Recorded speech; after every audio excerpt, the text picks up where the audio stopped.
Best men's room performance. Here's what you missed. There's apparently an unstoppable mushroom that's tearing through North American forests. I read that. Did you eat it? I don't think so. Is it psychedelic? I don't know. Then just get rid of it. It's unstoppable, Ted. Oh, hey. Just keep trucking. I've seen people fight mushrooms before. And you're right. The mushrooms generally win. I got this. I'm fighting, Ted. Hang on. You gonna come out of your tent? I've been in there for 12 hours. I'm cold. It's 9 degrees out here, man. Yeah. I'm like, dude, she's younger than me. Yeah. You know, by seriously. He's probably like, exactly. By 9 years. 9 years younger than me. How long's he been dating her? Oh, about a year, probably 6 months. Tell him to be careful. So when I was down there last year in August, he was not dating, so it's been less than that. Oh, really? This is some smack stuff. Tell him to be careful. I went out with a girl for like 2 months, and the story I had heard is that somebody in her family had married one of these kind of mail order brides. Yeah. And apparently, once the marriage happened, The sex stopped? not just that, like the whole demeanor, everything changed. And it went from like young hottie to like, we just have an angry old Russian woman in our house. Yeah. Listen. Well, I think she's been in the country for like 40 years. It doesn't have to be mail order like for that most to of her happen. life. Like she grew up here. Come on, Mike. You can corroborate this. Oh, yeah. Yeah, it doesn't have to be mail. Look, once you get married, then like the gloves are off, and now here's the real Just deal. a constant scowl on her face always. Yeah. I Love thought you. you thought I was charming. Like, no. Man, my morning routine has changed. You know, every morning, you know, when you start dating, you wake up, hi, good morning, how you doing? Hey, You want ignore the morning You breath. want some coffee? Yeah, exactly. But now, every time that I wake up, we sleep on 2 separate levels of our house. She's upstairs, I'm downstairs, and I hear her coming down the stairs, and I have all the animals that are down there with me. She comes down the stairs, and I hear, oh, good morning, my little baby. Oh, yeah, good Not morning. you. Did you sleep good? Morning. And she Yeah. sees Oh, the no, animals, I'm like, oh, okay. I've dealt with that for years with those 2 dogs. Come here, Chewy. That's right. Oh, Are you going to take out the trash? Right. So are you the guy in high school who was like friends with the jocks, friends with the nerds, friends with the geeks, friends with the average kids, all that? Well, I was like friends with nobody Okay. in high school. It was weird because it took me a while before I would trust anybody enough to talk to them, I guess. And I was scared of girls, of course. Yeah, it's always a weird thing. Like, I'm scared of you, but also I want to be around you. I'm not scared of you like I'm scared of a grizzly bear. I don't want to I make think that's love still with a true. grizzly I think bear. that's still true to this day. Really? I don't think you ever get over like, oh no. Well, yeah, because rejection is just the Like, worst I don't even want to feeling. Right? I don't even want to. I have no idea. I don't even want to know. You can have a bad first date. You just want to get to the point that you can have a date. But if you're openly trying to flirt or get someone's number, whatever the hell it is you do now, like, if you get shot down in that moment, that is a bad. Because you can say, hey, man, she said yes to the date. Cool. The date sucked. Your feelings aren't hurt. But same girl, you approach her and, hey, would you like to go out sometime? Or, no. Yeah. It's terrible. Well, with my dad, my Brutal. my God, I went through a lot of, but I will say this, you get a callous after a while where you're just like, look, I'm going to ask you this question. I don't care if the answer is yes or no. Wait, you said yes. From my mom's side, first and foremost, I definitely inherited the gift of gab, for sure. Like you guys were saying, like Ted can walk into a bar before you know it, he's got 5 best friends. By the time he leaves, yes. Talk to some people. Yep, just like that. Like I think it's impossible for me to keep my mouth shut in a long line. I got to start up some sort of conversation with somebody, to like kill time. Now, are people generally happy to start talking to you, or do they want to be left alone? Generally happy because I usually started off with cracking some sort of a joke. All right. Some, or I like their shoes, or I like their hat, or it kind of drives my girlfriend nuts because it kind of comes off as a little flirty. Oh, God. Yeah. That's why you don't want to go to restaurants with just even a remotely attractive server on either side. I have this all the time because I'm a friendly person, too. So she's like, are you just going to talk to her all night? And I'm like, I'm asking her what the specials are. Right. I'm asking her, like, what's on draft? I mean, these are normal questions, She's like, I know, but I know you're just flirting with her. Like, I am not flirting with her. I really just want to find out what they have so I know what to order. God. Oh, they used to piss her off. My wife always has the exact opposite tact. She's like, yeah, have fun with that. Well, then I will. Walking should be somewhat kind of car. Yeah, you mean there's some old school on here. There's some new school on here. everything in between. A lot of people have passed on. Who's that? Bill Burr. You got it. You got it. Nice. He's number 16. Wait, who was your final guess? Bill Burr.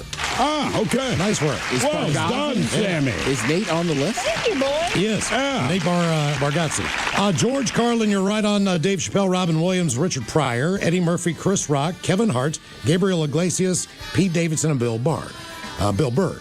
Those that you missed. Norm Macdonald. Oh, yeah. All right. As far as so I stand-up. love Norm, but I feel like people didn't always get his stand-up. They didn't. And Robin Williams, I'm shocked, is on the list because I don't know that I've ever seen his stand-up. Oh, yeah. Jim Gaffigan. Yeah. Okay. Lenny Bruce. Cat Williams. Jim Carrey makes the list. Daniel Tosh makes the list. Tosh is, go see him do stand-up. I know a lot of people know him from a show. His stand-up is awesome. Bill Cosby. Mitch Hedberg. Bill Hicks. And believe it or not, Louis C.K. and Jerry Seinfeld are also on there. okay. There you go. Yeah. With the top 10 favorite comedians. But she forgets. Her short-term memory is very bad, it's common. So she always orders drinks, and then she'll end up getting sick later in the night. But a little bit of weed, she was on it. I'm just smarter now. I just tell the waiters, like, look, she's kind of forgetting stuff. Just let her order the John Daly and just give her a regular Arnold Palmer. She won't know the difference. And she was having such a great time. I told the story, and she goes, now, Ted, this is what they should taste like. One would be like, yes, there's no goddamn vodka in it. What did she keep giving my mother? There was like 2 Christmases ago. We're all at the bar. And again, she's not a drinker, but she's in a great mood. And was it lemon drops? Or something. It was some but she kept joke like, about it. so my mother, I mean, we get home. My mom's like, Ted's mom's awesome. She kept, but like, Because they kept serving her, but she didn't drink. She wasn't drinking. She them. kept So at your her mom about- was like, I'll take it. I'm Yeah. like, all right.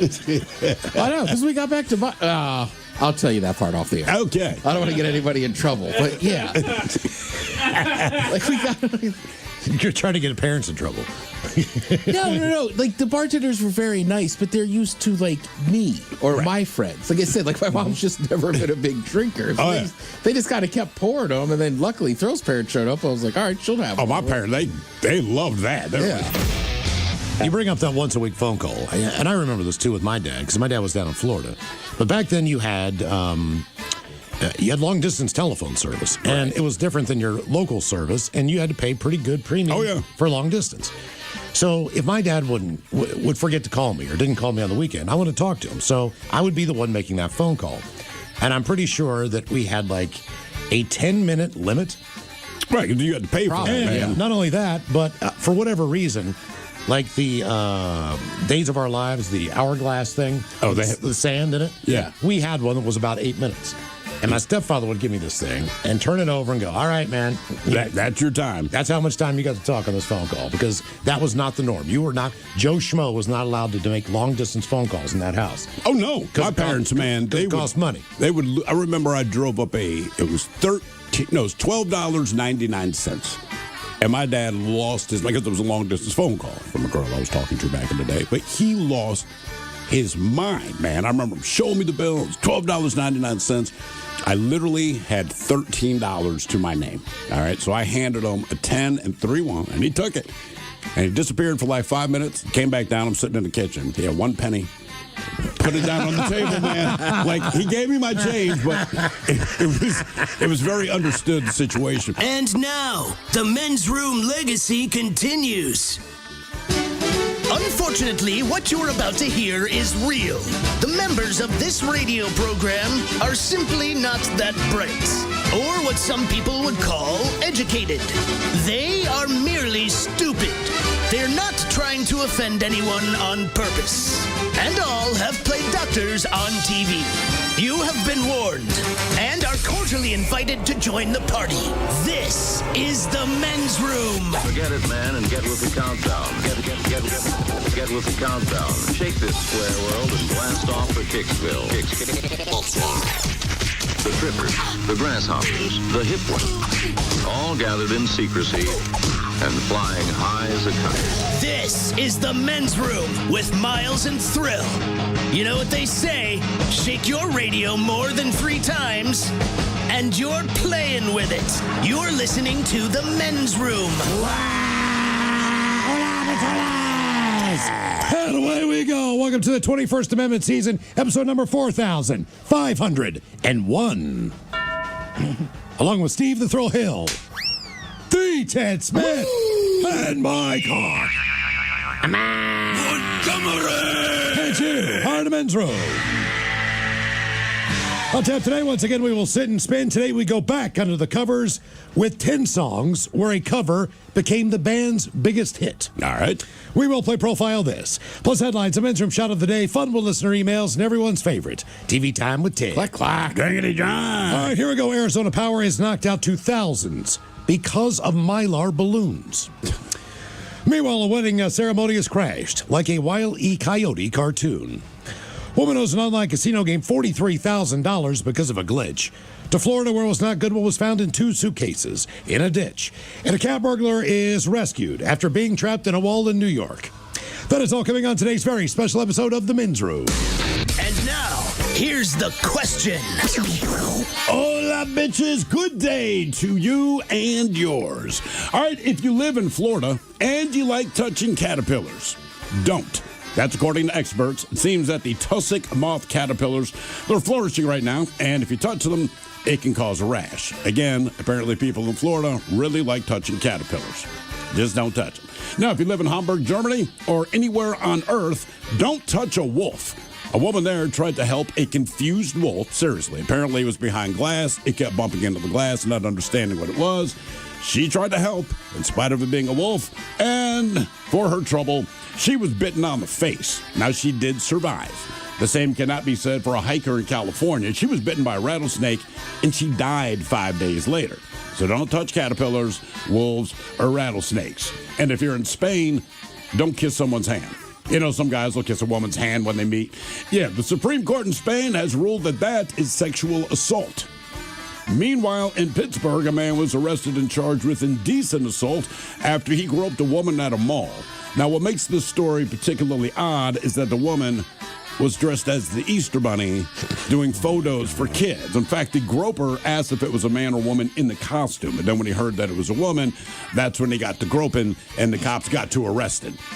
And they showed a picture. I mean, she looks like a freaking Easter Bunny, right? I mean, that's it. And whatever. He got his ass in trouble for it. So don't do that. Don't touch the Easter Bunny. Today, we're talking about unwanted contact, right? And obviously, wolves or rattlesnakes are obvious. Don't kiss a woman's hand. Don't touch the Easter Bunny. But that leads us to today's question, brought to you by our friends at Advanced Hair Restoration. Today, we want to know, what do you wish you'd never come in physical contact with? To be a part of the big show, call 206-803-ROCK. Like the Men's Room on Facebook, follow us on X and Instagram at Men's Room Live. Send your emails to the Men's Room at KISW.com, and now watch the show live on YouTube at KISW Rock. This week.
on the free Odyssey app.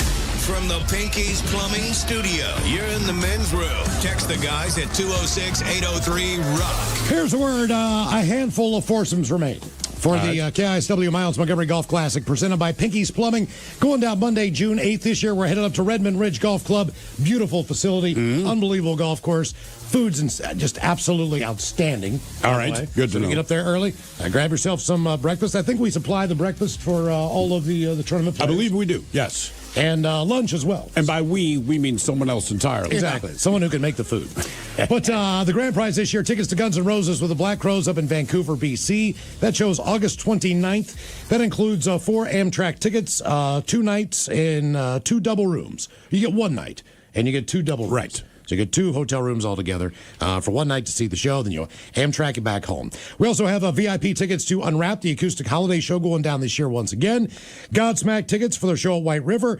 Last place, once again, will be 1 small T-shirt. Yes, to share among all of your friends. But it's going to be a great day. So if you got to force them together, please sign up now. Bless you. At KISW.com. You have any Hollywood music? Do I have any Hollywood music? Hollywood music. I always have Hollywood music. Well, look, today, there it is. We're talking, for better or worse, how are you like your parents, right? And a lot of people want to avoid being their parent. I'm just looking at people in Hollywood whose parents are also in Hollywood, right? Well, this could take hours. It is so many people. So you start with Jamie Lee Curtis. She's the daughter of Janet Leigh and Tony Curtis. Dakota Johnson, Melanie Griffith, and Don Johnson.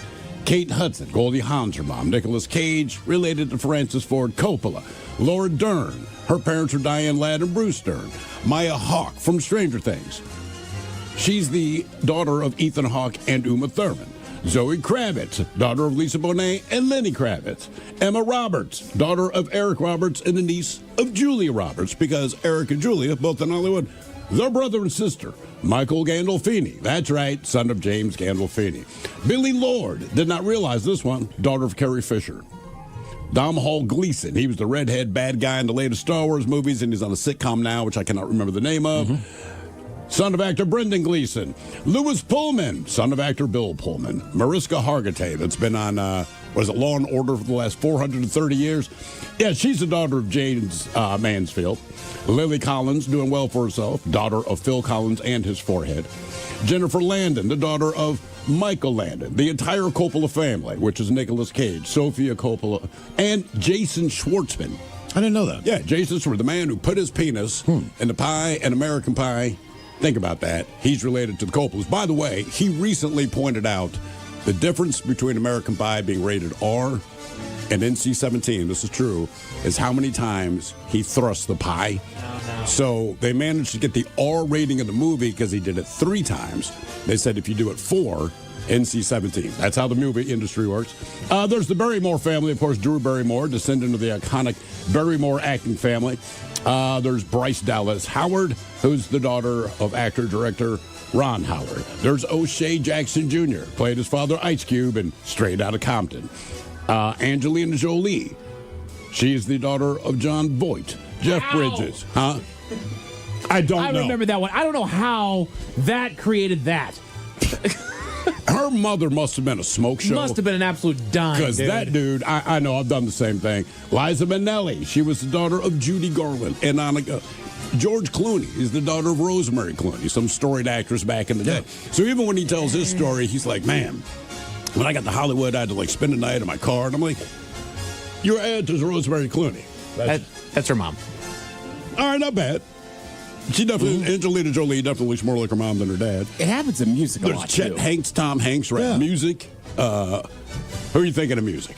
Well, you got Wolfie Van Halen. Right, you got Wolfgang Van Halen, Jason Bonham. Music's a little bit tougher because some of them are good.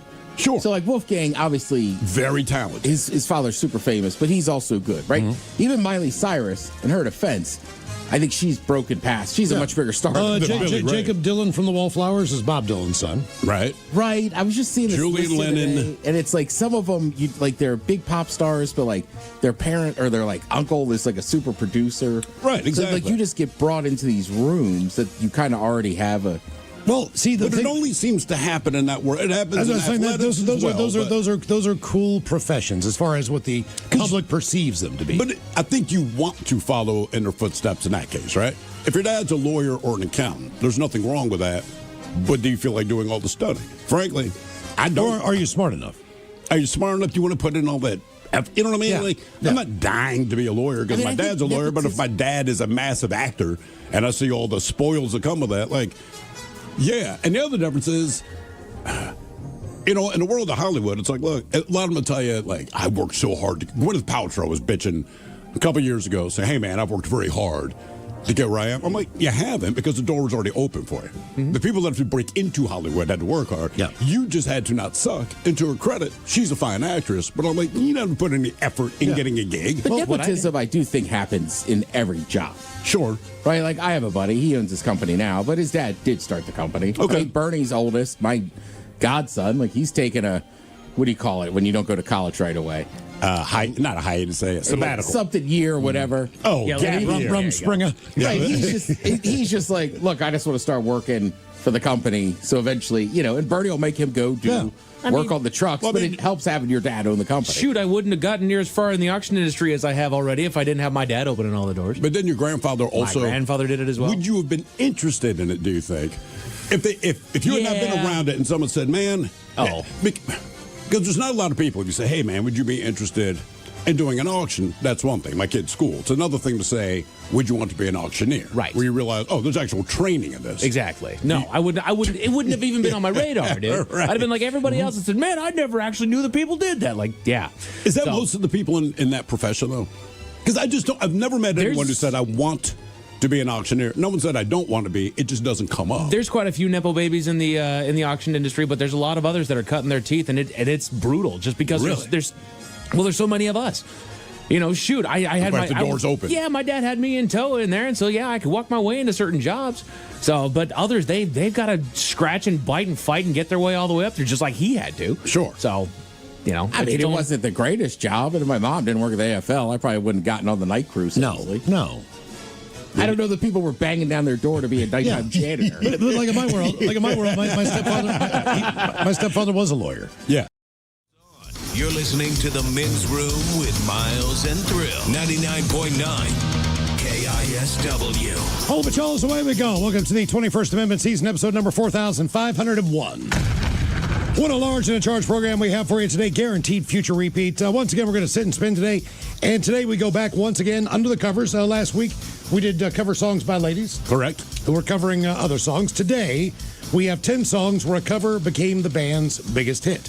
A lot of the times when you hear a song, you don't even realize it's a cover. For an example, UB40, Red Red Wine. Yep. That's a Neil Diamond song. And that was, in fact, their biggest hit, right? Probably one of the biggest hits they had, for sure. There was a band called Manfred Mann's Earth Band. Uh-huh. They did a song called Blinded by the Light. You know that one, Ted? Blinded by the Oh light. yeah, wrapped up like a douche. That's Yes. That's what everyone said. revved It's a up, deuce. revved up like a deuce. Revved up like a douche. But it sounds like that. That was a Springsteen tune. Right. So sometimes people, and neither one of those songs sound remotely similar. No, not at all. So the cover version was a completely different interpretation of the song. But a lot of bands, they make it big and they have a cover. And you don't know it's a cover, but it becomes their biggest hit. We play a couple of those songs right here on this fine Yes, radio we do. station. So we're going to sit and spin with 10 songs that were a cover, and they became the band's biggest hit on the way at 4:30. And today we're going to talk about things that you wish you had never come in physical contact with. And we start with a story out of Germany, where a woman walking in Hamburg suffered something that folks in Germany almost never do, a wolf bite. Yeah. Police say yesterday the animal attacked the victim near an IKEA store about 2.5 miles away from the city center, marking what federal conservation officials describe as the first documented wolf attack on a person in Germany since the animals returned in the late 1990s. And the first one, period, near an IKEA. Local media reports that I wonder if that wolf could put together some of that furniture. I was wondering, like, what would a wolf buy if it went to IKEA? Like, what does a wolf need? Dog bowl. Dog bowl. It's a good call. Very good call. Yeah. Collapsible ones. Probably a couch. You think? For his Yeah. den? He's got like a dude den. Well, you get tired wolfing all day. Want to relax. Tired It's like, wolfing. right, like, I mean, if I owned a wolf and it was like, you want to sleep outside? You want to sleep on the couch? I bet he's sleeping on the couch. He's taking the couch, yeah. The woman was bitten in the face after the confused wolf kept hitting a glass wall. The woman tried to help guide it out of the mess it was in.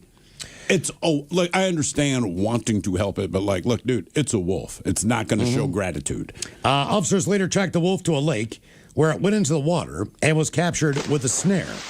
Authorities believe the wolf, thought to be a juvenile, had left its pack and been roaming the city for days, with sightings being reported across Hamburg. Now, experts say it was likely disoriented by the setting and trying to escape. Government officials say trying to navigate the city would prove very stressful for a wolf. They can tell he had a little map. That's a massive city. Yes. The animal's been taken to a wildlife park where, while the injured woman received stitches at a local hospital and was released. Now, the incident comes as Germany debates how to manage its growing wolf population. The upper house of the nation's parliament recently backed looser rules on hunting wolves, and the European Union has downgraded wolves' protection status. Researchers stress that attacks on humans remain extremely uncommon. We know that. And are often tied to disease or animals that have lost their fear of people, all these different things that maybe led to this incident. How does that work, right? So you have an endangered species, say, but it's attacking you. I mean, can you know what I mean? Like, if I have the means to kill it, can I do it then? You know, if a bald eagle is trying to rip your eyeballs out with its talons, I mean, am I going to get in trouble if I defend myself and the thing ends up dying? Yeah, I guess it depends on the animal, right? I don't know. I mean, just, you know. I don't know. If it's an endangered species, I get it. You don't want to kill it, but I don't know. The thing's attacking you. You have the means to end the attack. Well, I get in trouble because I killed this animal to prevent myself from dying. Well, like, even if a goose goes after you in a park, I don't think you're allowed to kill it. It's definitely not endangered. But I mean, if you get attacked by a goose, I mean, you could do what you can to try to fend it off, but I don't think you can snap the thing's neck. Well, I mean, what if I like kick it? Well, if you snap it, that's what I'm saying. I don't know. I mean, I would try. I'm going to get in trouble. Like, I'm not going to walk up and just kick a goose. But yes, if the thing's attacking me, you know, or and typically they don't do that. They just they're kind of docile. But what if that happens? Are you sure? Geese are kind of bastards in Seattle. Man. I'm just saying, geese, they're bastards. Yeah. Me and Miggs almost got taken out by geese in Portland, man. There had to be like 100 of them on the ground. I don't know what happened. They just looked at us, and then these things started charging us. And at first we're laughing. Then we're like, I think we should run. And we did. But like if the thing had caught up with us, you know, we'd have to throw down with the goose. Now we go to Pittsburgh. A Pittsburgh area mall's Easter photo op ended up with someone in handcuffs instead of candy for one New Jersey man. CBS News reports that according to authorities in Bethel Park, 36-year-old, oh boy. Good luck. Shiva Krishna Bera, groped a woman. I like you got the last name wrong. Right. Groped a woman working in a full-body Easter Bunny costume at the South Hills Village Mall. Per a criminal complaint cited by KDKA-TV, the woman told police that the suspect ignored her attempt to redirect his questions to an assistant, then touched her arm and upper chest and grabbed her breast.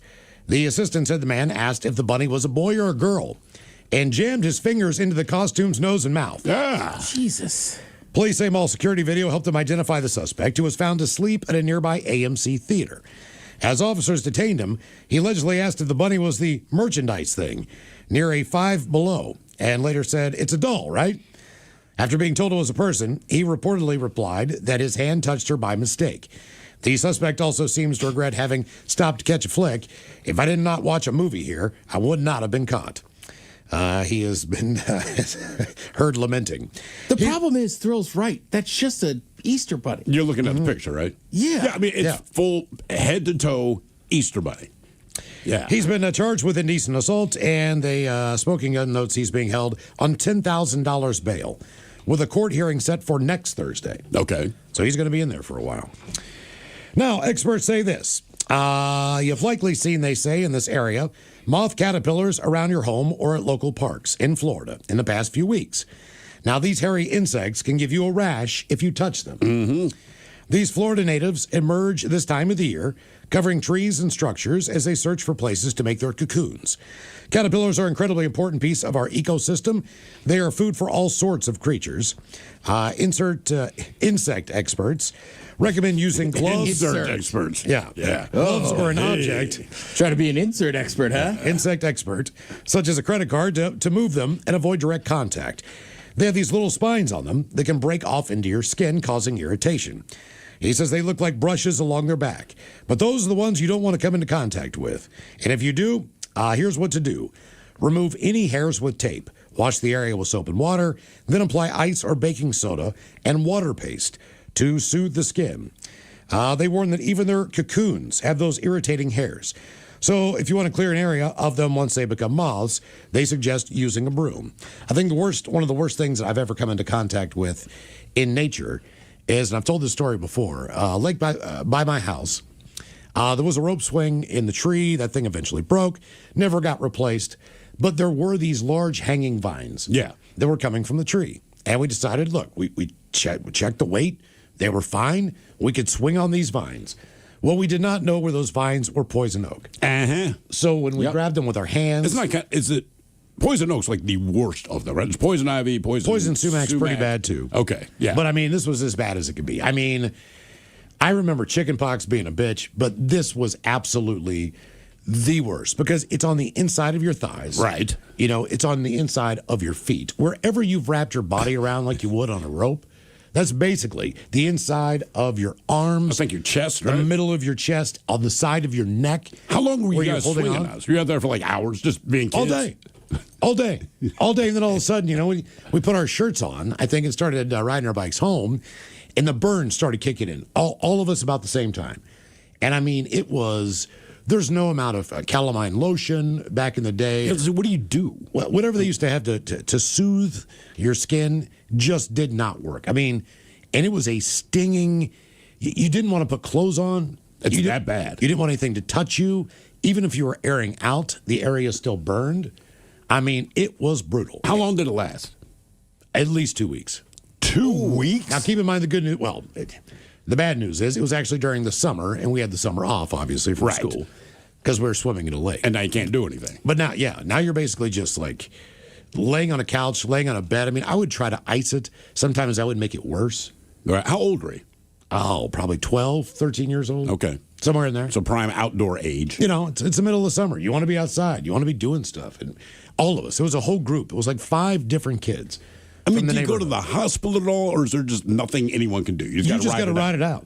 You know, and then when it does, it starts to kind of blister. Yeah. And pus up a little bit while it's healing. Then it's going to dry out for a little while. God. Depending on how much you got on your body, it doesn't spread. Like, right. You can't itch it, and it spreads to the other parts of your body. But just the initial place where the burns were, absolutely horrible. Well, the fact that you guys were using it as a rope. Yes. And it's As one a thing swing. to brush it, and it's like, right, your hand kind of blows up. But I mean, so basically just neck to groin. Right. And then. And this one looked like a dead branch. So the other ones kind of had these like hairs on them and spines. All right. Those were the ones that looked alive. Okay. So we didn't use those because if you grabbed onto them, they would prick your hands. Okay. They were just all these like little needles coming out of it. But the one that we used was one that we thought was just a dead vine. And you were wrong. That was hanging from the tree. And that absolutely just fried us. It was, God. I never had poison oak. I had poison ivy when I was a landscaper. I remember because it was July 4th. And Bernie's like, we still got to do a few houses. So we did them, and I was using a weed whacker. And then he like ran over and was like, that's poison ivy. Don't use the weed whacker because it's like chopping it up and spraying it. But same thing. Like the next morning I woke up because I was wearing shorts and my legs were just covered. Yeah. I was looking at poison oak now. I would not. Do you see how this thing looks like it's got hairs all over it? You see what I'm saying? Like that's a live one. But I wouldn't identify it. I wouldn't know. But this is the kind that we swung on. So we did not realize that this vine. Right. That looks completely harmless. That doesn't look like it was going to be anything that was going to cause any damage. Boy, were we wrong. I mean, look. That just looks like something you can grab a hold of and swing off of. It absolutely does. It doesn't look like something that's going to absolutely ruin your, half your summer vacation. So our question, what do you wish you'd never come in physical contact with? 206-803-ROCK. Does the sun count? Yeah. Yeah. But I never came in contact with it. But I remember being a kid. I feel like every year we went to the beach, I would get a horrible sunburn. Any place in particular or just the whole body? Well, maybe it's on my parents. I feel like it was always on my back. I got sunburned once in my life. And then one year I got it on my head because I had buzzed my head and didn't think to put suntan lotion on my head. That's where it got me. We're in Florida. I don't need a hat. I'm fine. That was a mistake. And I did not know what it was. I'm just like bitching about a headache and all this. And then the next morning, my wife's like, oh, you have a sunburn on the top of your head. I'm like, okay. It sucks as bad as everyone says, man. We got a text. I wish I would have never come in contact with poison oak on my bare ass crack when camping. Would you wipe with it, I'm guessing? I'm probably just squatting in an area trying to use the bathroom where that's... Jeez, man. Yeah, where that's there. That is quite unfortunate. Jesus. Hello, Jess. Welcome to the men's room. Hola. Hola. Just real quick, Miles, what you were describing about poison oak or whatever, it sounded just about it sounds more horrible, but it sounded like stinging nettles. Oh, God, that sounds horrible. So I'm sorry for that. Yeah, probably a lot like that. But yeah, I've never had stinging nettles, so I don't know. Also not fun. About 20 years ago, I was out at Ocean Shores, and I was just out like beachcombing, and the tide was out, and there was like this partial, well, it was dead, but it was like partially eaten, but bloated, I'm assuming deer or elk. It was one of those four-legged hoof type animals. And it was there was like this really big pointy stick in the sand, and I was probably imbibing in some marijuanas, but I was like, oh, I wonder what happened being a dumbass. So I took the stick and it just was like kind of poking at it, and it just like blew up, and it sprayed all of this disgust. I mean, the smell, the texture. Oh my God, the way like it like sprayed stuff everywhere. It was so gross. I was telling Mike, I was like, yeah, I threw up like right there. It was so gross. Did it explode, or was it just shooting stuff out of the hole you poked? Yeah, it was like shooting. It didn't like blow up like, like a water balloon or something if you poked it. But it was just like kind of like I think it even made like a fart. It's probably, it could have been an elk. Yeah, I mean, in that area. Either way, yeah, you know where the sand dunes are. If you go out to the where the little touristy areas and the hotels are, it was kind of out there, but the tide was way out, and some other animals had been picking at it, so I couldn't really tell. And it was, oh man, sounds like a crab buffet. Probably to me. Yeah, crabs will eat pretty much anything, right? That always disturbed me in the movie Jaws. Right at the beginning, the chick goes skinny dipping. She's bitten in half by the shark. Whatever. But when they show the half of her body on the beach, I just, as a kid, and I still just, the image of the crabs eating it. And I'm like, because as a kid, I did not realize that crabs are cool with eating that. And we ate crabs quite often. And I'm like, I don't know if I want to eat crabs. Man. No. If you knew what certain animals ate, you would not want to eat them yourself. But I feel like animals that eat poop taste the best. Sure. Crab, shrimp, pigs, crawfish. Yeah, exactly. It eats a turd. Yeah, I mean, oysters just clean out the dirty water. I mean, think about it. Yeah, they're filtered. Mm-hmm. Yeah. What do you wish you'd never come in physical contact with? 206-803-ROCK. Hello, Tracy. Welcome to the men's room. Hello. Hola. How are we doing? Hola. So what do you wish you'd never come in contact with? My ex-wife. And you knew it was coming. It's inevitable. Had to get it out of the way. Yeah. Okay. Well, what happened? Did you lose half your stuff? Well, pretty close, yeah. Yeah, well, that's just the law in Washington. Well, why did it come to an end? That's just the way it goes there. Well, why'd you guys divorce? What brought it about? She found God, and I'm a heathen. All right, where did you find him? Was he at the IKEA along with the wolf? Yeah. He was at Top Foods in the chip aisle. Okay. I see. Jesus Christ. All right. Yeah. You knew that was the inevitable call. Yeah, we've got like 9 texts. Wish I never came in contact with my ex-wife. Right. But I mean, almost everybody could say that about ex or something. Yeah. Yeah, but my thought, Well, they would think the same thing about you. I'm kind of glad we came into quote-unquote contact. I wish I had not had a relationship with them. But two entirely different things. Like, I could remember some good things, and it's exactly what you think. The relationship wasn't good, but the quote-unquote physical contact, like, yeah, not so bad. That's why we're in a relationship in the first place. That's it. This is good. But I do wonder, like, how many of my exes, like, he was the worst. Yeah. Or which ex thinks you're the worst. Because you can go through your exes and you're like, oh, my God, this one was the worst of all. I don't hate them all. Some of them I do, but I wonder, like, which of my exes has determined that I am the worst person that they ever spent time with? Who would that be? I don't know. I'm trying to think. Yeah, I mean, I got to go back a long way, man. Yeah, that's what I mean. I was married twice, so Sure. I mean, one of them probably has that opinion of me, but maybe not. I don't know. I mean, we're still friends, so like. Then you're not the worst, right? I mean, either that or they're just tolerating, talking to me. Well, yeah. Well, like, who's the one that would look at you and just be disgusted that they're even in the same room with you? God, I really don't think I have that. Really? No. What about like a one-night stand? Maybe if I could remember. Yeah. If I could remember it. Well, because I was reading a thing Would they yesterday. hate people, you after a one? Like, not hate you, but like, I probably shouldn't have slept. I wouldn't have Yeah, slept. well, with that yeah, guy. that's fair, that's Because I was reading a thing yesterday about like people that hooked up with famous people. All right. A lot of them like, well, it wasn't that great. It's like, well, it's the law of averages. I was mean, gonna say, it's like they're oftentimes, famous, too, but right. it doesn't mean they're great in the sack. and also like, I don't know, you meet somebody for the first time and you're just like, it's like, it's not always gonna be the greatest the first time out. Sure. Yeah, know if what you I do mean? one night stand, you don't have a second chance to make that up. That's the thing. Yeah. I hope it was good. What do you wish you'd never come in physical contact with? 206-803-ROCK.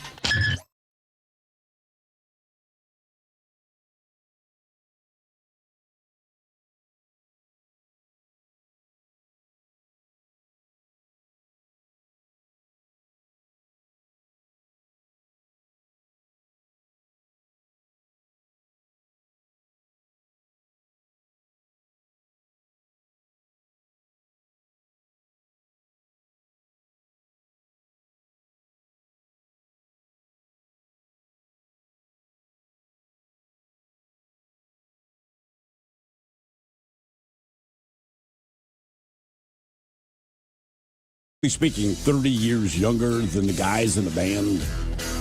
You know, I mean, I don't know. Look, Wolfie played with Van Halen when David Lee Roth got back with the band. They kicked Michael Anthony out and put Wolfie on bass. Right. Yeah. I mean, but at least he's with his dad and his uncle, right? So with Wolfgang Van Halen, you grew up with Alex and Eddie. Apparently, they were all super close. So it's still probably weird, but you're like, all right. But I grew up and I hung out with these guys in the studio. You know, with this guy, it's like, dude, it's been 30 years since they've done anything. These are your dad's old. It'd be like my son filling in for me with you guys because I dropped dead today. That would be awesome. Yeah, I know it would be. Bring the comedy. Yeah, no kidding. I mean, I'm sure the shows are fine. I would think pre and post are a little different. I mean, I'm just thinking Those guys have been doing it for 30 years. Like, I'm sure. I mean, maybe they still have a good time, but they can't party like he does. There's no way they still party like him. And then are you that guy? Like, look, man, you know, I'm not you. I want to do some drugs. I want to be with the groupies. They're past. They have kids of their own. Yeah. Like you talk to Duff now. He's like, dude, I got kids. We actually do. He's got his one daughter's a musician. Yeah, we do exercise routines when we go on tour because we're old. It's like it used to be just parties. Like we're taking vitamins, bro. You know, and like working out. So Well, we can the difference do this. also is that this is their first album in 30 years. Yeah, but he's not a kid.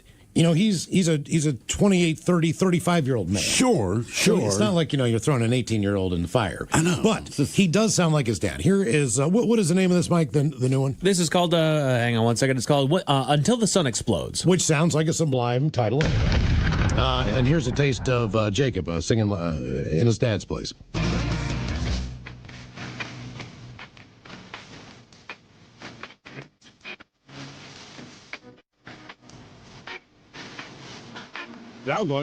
He's singing about his dad. Yeah. Wow. Yeah. So the whole first song is about that, which is pretty cool because it sounds like Sublime. But one difference is the kid Jacob. He does practice Santeria. Yeah. Turn that up a little bit, Mike. Look at that.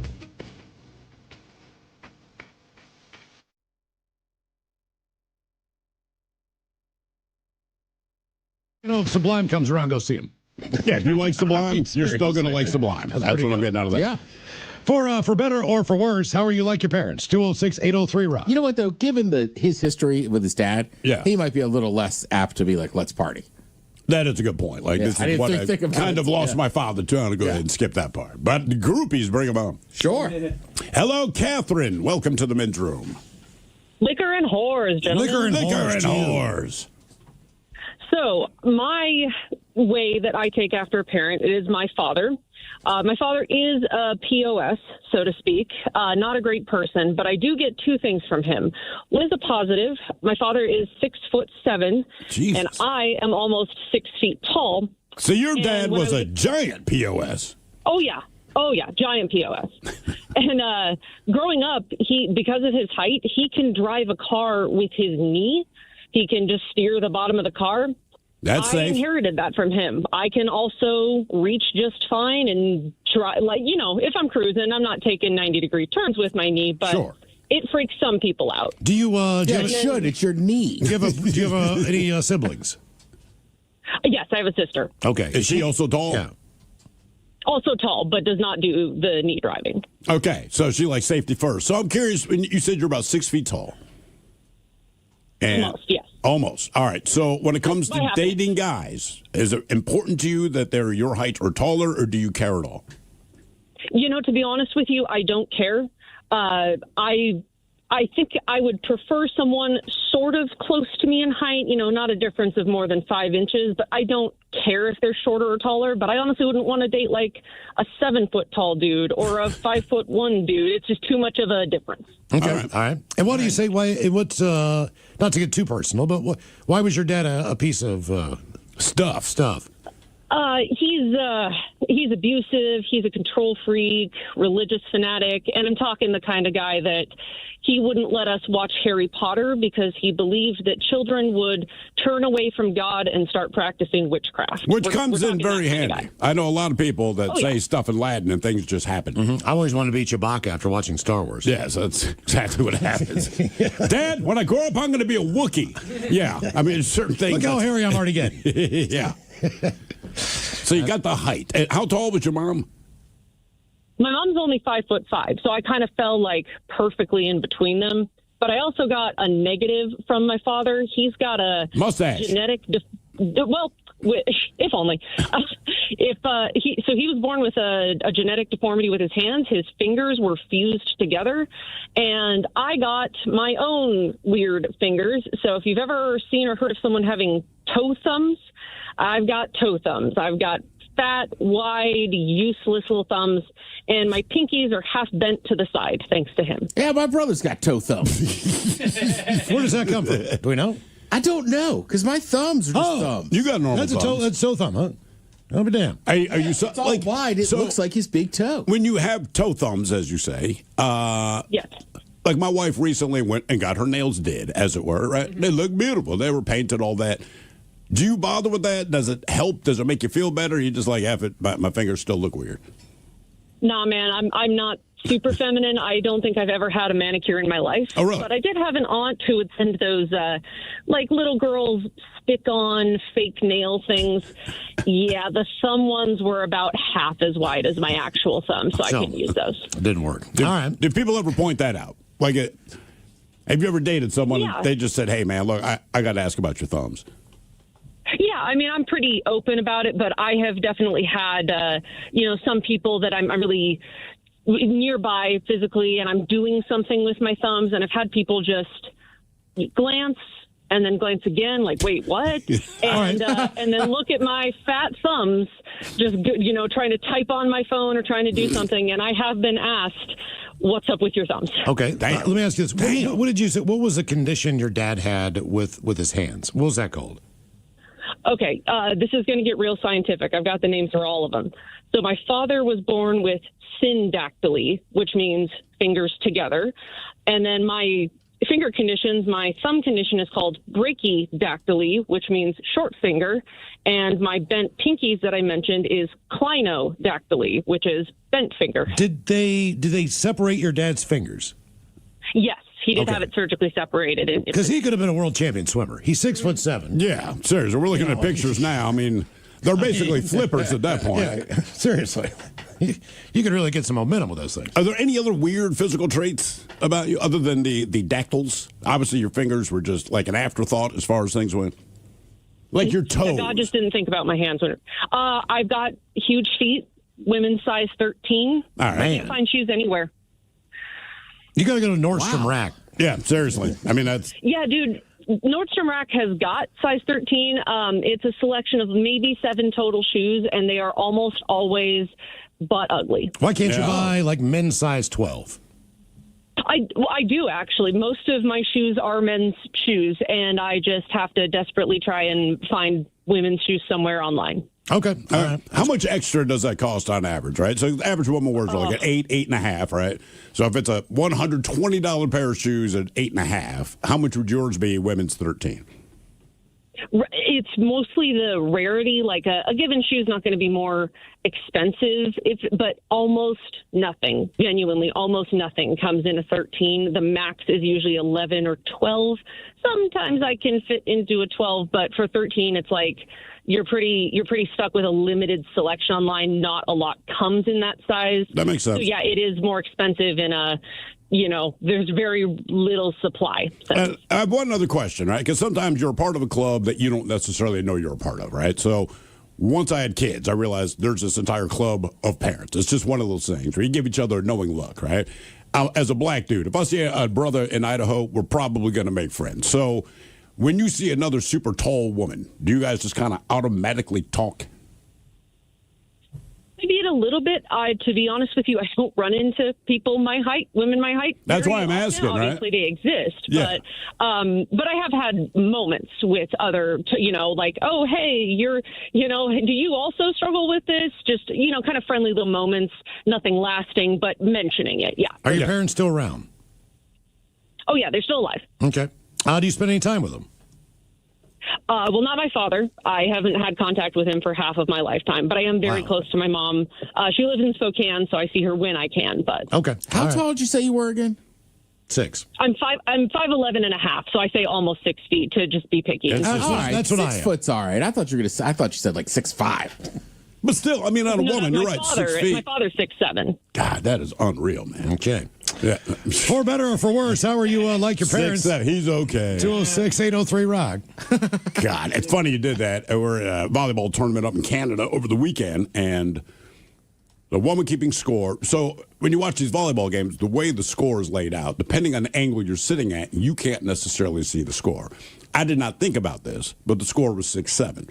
And I see a couple of the parents are trying to get her attention to figure out what the score is. She didn't flip the scoreboard around. Oh, no. She just did the hand thing. Oh, so everybody knew. But everyone knew it was 6-7. I'm just like, wow, that's where we're at. Okay. This is the mighty 99.9 KISW and KISW HD1 Seattle. Always live on the free Odyssey app. Text the guys at 206-803-ROCK from the Pinky's Plumbing Studio. You're in the men's room. This is kind of interesting. Comes our way from BuzzFeed.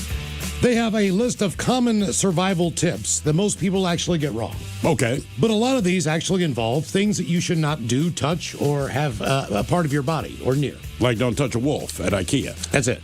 They say don't, if you're ever in a situation where you're stranded out in somewhere, don't ever eat anything raw like Bear Grylls. You don't want to be in a survival situation and get sick or get a parasite. In other words, you don't want to try to eat some of the vegetation.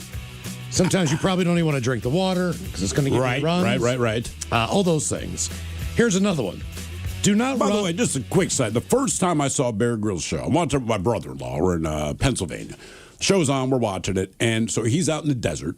And he points out, you want to get shade from the sun, blah, blah, blah. So he guts a dead camel, and he climbs inside of it, and he says, this provides protection. And I just looked at my brother-in-law, and I said, who is he talking to right now? Like, what are the odds you're going to find the camel drops dead before you do? A dead camel in the middle of the desert. First of all. And then I'm going to... I'm like, you're not wrong, dude, but it is... Because he's explaining this to you, and I'm like, it is very unlikely, A, that I'm going to be in the middle of a desert, but if I am... You're telling me my best bet's to find a dead camel, and I'm like, what are the odds? Chances are you're going to die before the camel. That's what I'm saying. Because they can go for days without water. Yeah, what are the odds they're going to find a dead camel? They probably have a tip for you. I think if I'm lost in the desert, there's just camels littering. Just dead camels everywhere. Yeah. Here's another one. Do not rub frostbitten skin to warm up. It can literally tear cells and tissues. You need to just slowly get warm. For mild frostbite, tuck your fingers or toes into someone else's armpits. Here's an interesting one. Oh, really? No.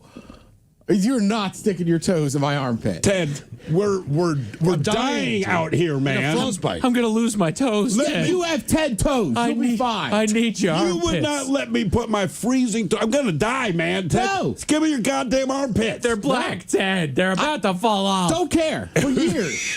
You guys have been like, we're eating Ted first. Well, you're not getting armpit. I'm not going to warm you up. Is that what it is? Okay. Yeah. Here's If I another one. eat you I hope second... you lose your toes.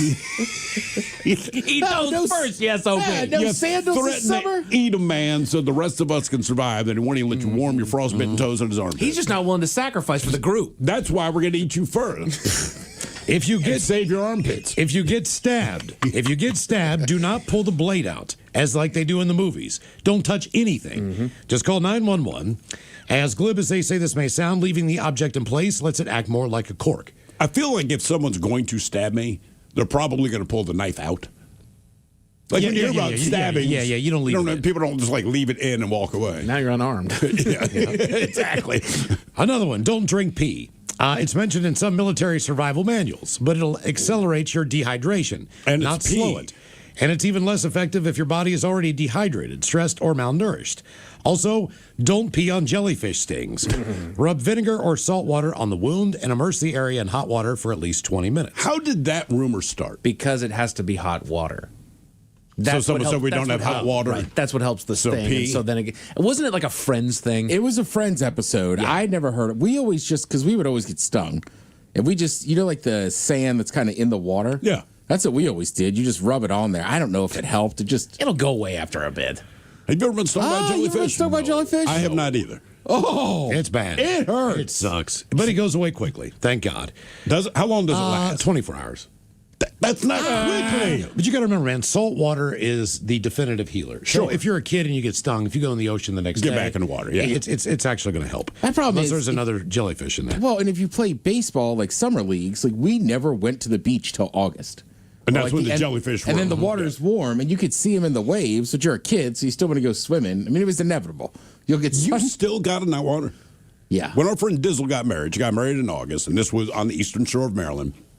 And what's the Sheridan, that really nice one? Oh, yeah. Okay. So she gets married there, but it's on the water. And I walk down the pier, and I look in the... I saw more jellyfish than I saw water. I cannot explain. Yep. I mean, it was 100% I cannot believe any kid would be like, I'm going to risk the it. ocean, though, you have a little more room. Okay, that's fair, So, that's like, fair. we would get in the ocean, but you're right. Those back bays and those little Jeez, rivers, man. like, I wouldn't get in those. I've seen a lot. I've seen them in the Sound down by the aquarium, just like Yeah. a ton of them. I do not use a hair curler to cauterize a bullet hole. It does not work and hurts like hell. I don't know why. If you're shot, you have a Thank you. a hair curler. About to say, if I get shot, I don't know if I'm just, hey, grab the the hair hair curler. And the final one, you won't be able to punch a shark in the nose. Yeah. Good luck throwing an accurate punch underwater at something moving 25 miles an hour. You're way more likely to accidentally hand feed a shark than land an actual hero hit. Instead, maintain eye contact and slowly back away without making erratic motions. If the shark is in attack mode, strike at the eyes or the gills. That's what I was thinking. I was like, if I'm in its mouth, I'm not maintaining eye contact. I'm Don't punch it in the nose. Get its eyes. Yeah, So, the eyes. our question, what do you wish you'd never come in physical contact with? 206-803-ROCK. They're not saying punch it now. They're saying, like, at that point, stick your hand in its eye and try to rip it out. I just And think in about fighting for theory- my life. turn him into a legend. I'm just stop punching. I'm doing whatever I can. You're doing anything you can. That's a shark. Right. I'll tell you right now, I'm going to panic. Don't tell me, don't panic. No, I'm going to panic. It's a shark. I'm gonna be screaming like bloody murder. I mean, look, because they say, like bears, sharks, all this stuff. I'm like, I understand that you're not supposed to panic. But then the actual thought of confronting this, Right. I'm pretty sure I'm going to freaking panic. If there's a bear, like, dude, stay still. Like, it's not going to happen. I don't want to be there. I understand, and I know it can run me down. I get it, but like anything, I'm still going to take off running because it's definitely a flight or fight. I'm flying, bro. I am running my ass off. Hello, Logan. Welcome to the men's room. Liquor and whores. Liquor and whores. How you guys doing? Doing great, man. How are you? Doing good today. Doing good. Excellent. Yeah, so listen to this. So I was a lifeguard back in high school, and when we were opening up our summer pool for the summer, we had to go and vacuum out the swimming pool every single day before the park had opened. So we go in and we grab a vacuum we hadn't used in a long, long time. And those old vacuums, you had to prime the tubing before you could start sucking up the crud off the bottom of the swimming pool. What is the crud at the bottom of the swimming pool? Just like leaves that have blown in on it overnight, dirt that's in the wind, trash, bugs, stuff like that, just to make it look like there's not like black specks all over the place. It's more of a cosmetic thing. All right. And so we go to start pumping we go to start vacuuming at the bottom of the pool, and so we have to use an old vacuum that's got a really long hose that we haven't used in a long time. And so the fastest way to prime the tubing is to hop in the water and force feed it right in front of your face, just kind of down towards the deep end. And so I hop in the pool, and my friend throws me the tubing to start priming, and so I start forcing the tube down towards the deep end. And so the farther we go, it's probably about 50 feet long. I'm like, man, this whole thing smells kind of funny. Like, and we just kind of thought like there was some stagnant water that kind of got settled in it while it sat around during the off season. And so right before I get to the very end of the tube, which is literally right in front of my face, because I'm in the deep end of the pool at this point in time, I hear this like shooting sound, kind of like a torpedo, and these two dead mice shoot out the end. They shoot out the end of the pipe in front of my face, and they hit me in the forehead. I've never swam so far, so fast to get away from that stink and the mice in my life. Oh, it was God. so disgusting to have it happen. You got hit in the face. Sorry, man. That is super gross. So that's what the smell was then. That's what the smell was. Yeah, I couldn't tell that it was rotting mice flesh, but that's what it was. Okay. Yay. What do you wish you'd never come in physical contact with? 206-803-ROCK. He's right. Those vacuums sucked to get up and moving. The way that it worked is they had a big old pole that was on there, and then they had this big old square head on it, and there was a tube that attached to the top of the thing, and there was a hole in the bottom of that. And he's absolutely right. That was the way to get it going. You needed that entire hose to be full of water because it's it doesn't suck if it doesn't have water. That's just how the mechanics of it work. So yeah, the only way to do it was to try to prime it as much as you could, have somebody fire up the thing while you jump into the deep end and you shove that thing down as hard as you can to just try to get that water moving. Have they improved on that, or is that still just standard? I don't know. I got fired about over a decade ago, so I don't know if that's still how they're doing. How long did you make it before you got fired? I made it several years. Like I actually did decently well. I caught up to elite, and again, one bad thing happened, and it wasn't even a bad thing. It was You're still super angry about it. I'm very angry about it because I got on the boss's bad side, and then I was totally targeted after that. And the thing is that the boss's cousin worked there, and the two of them just sat there, and she complained about every doggone thing under the sun, but she worked the day after I did. So everything, there's dust on the computer. Oh, there was this cord that was left over here, and he didn't clean out the... Just complained all the time about nothing, and eventually, there it is. What was the reason they gave you for getting fired? Honestly, at that point, the last straw was a cord was hanging out of the computer, and so I just wasn't doing the job that I needed to, and I was. That was the reason. The incident that happened that really kind of flipped the switch and was the beginning of the end for me, which, to be fair, was partly my bad. I thought it was because you had too many chemicals in the pool. Not enough chemicals in the pool. The other way would have been really, really bad. So what had happened when you go in there and you work these shifts, as far as the indoor pools go, like I said, there's a lot of chemicals that have to go in there. There's acids, there's mixtures and whatnot. You have to take measurements of the pH balance, of the alkalinity and all that. And I didn't do that this particular time. I ran the Sunday shift at this point. The Sunday shift was just a few hours in the mid-afternoon, and it was all private parties. Okay. There was no private parties in this one. There was just this one time slot that the school water polo team had taken on, and 3 people showed up to do it. I didn't even dress into my gear. I was fully ready to jump into the pool if I needed to, but everybody in there knew how to swim. They play water polo, I would hope. They were going to be in there for 35 minutes max, and then I was going to get the hell out of Dodge. So I did. I just took off. I didn't even check the chemicals. Turns out that the night before, who also did not check the chemicals, so they got a little bit of the aggression that I got, but the pumps had shut off. Something shorted out and it shut off those pumps, and so it wasn't getting any of the chemicals in there. And so somebody came in Monday morning, checked it, and they saw that there was nothing in this pool. It was just dry water. Okay. And it freaked out the boss because nobody was checking anything. I was there on duty that particular day, and so I caught the brunt of the rage. I got it all. And that was the beginning of the end. Right. The others got scorned. I was the one that caught the big heat, but then I couldn't do anything right after that. I was in the crosshairs, which, to be fair, I kind of deserved it at that point. However, there was nothing I could do to fix the situation either. So I was hosed. What do you wish you'd never come in physical contact with? 206-803-ROCK. Hello, Fester. Welcome to the men's room. Hey. Hola. Heroin. Wish you'd never come in contact with heroin.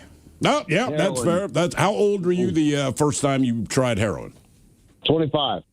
Okay. And I lost 15 years of my life inside prison and 5 years on paper, and I'll never get it back. What did the time in jail help you get clean? Yeah, that's what I would have never gotten clean if I hadn't gone to jail. Okay. Did it start with pills and then just go to heroin? No. I was with a girl, and she was 16 years older than me, and she said, "I got something for your ADHD." And I said, "What's that?" She said, "Here, let me just hook you up." And the next thing I know, I'm in prison for 15 years. Why were you? What were you distributing this? No, I was armed robbery. Okay. Oh, well, yeah, all right. yeah. Just yeah, to get the money to be able to support the habit. Yeah, because I wasn't. I was at the time. I was a longshore fisherman, and I couldn't get on a boat to save my life. Well, just as far as being just Jumped up on the junk. Just on the junk, just sick and on the junk and partying. Yeah. I mean, I feel like that's the story here with heroin anyway. It always leads to you end up stealing stuff to pay for the habit because you want to be on the smack because the withdrawals are so bad. And an ex-girlfriend of mine, she had a friend, grew up with this guy, knew her entire life. And I don't remember if he was in rehab or jail, but either way, she'd gotten a call from him. I think it was jail. So he'd gotten out of jail. And she's like, well, it's a really good friend of mine, and da-da-da, so he wants to stay here for a few days. I said, don't do it, man. She's like, no, listen, I've known him, since we were babies. I said, I understand that, but I'm telling you, if he's a heroin addict and he does not have a job, he's going to steal your stuff. And I'm not trying to pass a bad judgment. I'm just saying, to get his fix, he needs money. He does not have money, but you have stuff. Sure enough, the next day, her stereo was gone, a bunch of her camera, all this stuff, and he left a note, and he was very apologetic and all that. And she was pissed, and I'm like, I understand you're mad, but like I said, I had never met the guy. I'm just telling you, if that's the deal, this is what's going to happen. And sure enough, that is exactly what happened. I was like, right, it's not personal to you, but he's going to feed the habit, man. So, you hear it 1,000 times, but now she knows. Yep. Hello, Scott. Welcome to the men's room. Hola. Hola. All right. So when I was in kindergarten, we had moved to Iowa, and I was in an apartment, and we went out to play, and I decided to slide down our wonderful play area that they had, and that's how I quickly found out that it was wrapped in fiberglass. Wait, what was wrapped in fiberglass? The swing set, like an old swing set from the 80s. Right. Oh. So did you get splinters in you? Oh yeah, all the way in my groin, my junk, everything. Ooh, wow! I was in a nice pair of shorts, and it took about 2 weeks for everything to stop hurting. Did someone have to remove those individually, or did they eventually just work their way out on their own? They just worked their way out. We went to the ER, and they're like, we can't really see all the little pieces, and you're just gonna have to kind of let it go for now. And couldn't take any hot showers or hot baths. Had to take all cold ones so that the pores would kind of tighten up. Yeah, tighten up. And you said for like 2 weeks this went on. Yeah. It irritated me for 2 weeks of itching and everything. Yeah. Did it happen to other kids? The swing set for another 2 years. Yeah, I'm saying, were other kids swinging on this thing? Yeah, they were swinging on it, but I climbed up it and slid down it. Oh, right. Okay. Yeah, that's how you learn. That makes sense. What do you wish that you had never come in physical contact with? 206-803-ROCK. Hello, Jason. Welcome to the men's room. Hola. Hola. Yeah, I came in contact with Gary Ridgway while he was committing necrophilia in a ravine by my house as a young child. Oh, my God. Jesus Christ. So you're a kid and you witnessed this? No, I ran across him, and he was underneath a cubby hole that he had dug out to the side of the ravine hill. Mm-hmm. And it sunk in slowly. And when I got off of him, I ran down and hit the first of the next 4 shallow graves, where when my foot hit the 4th decomposing body, it broke through it.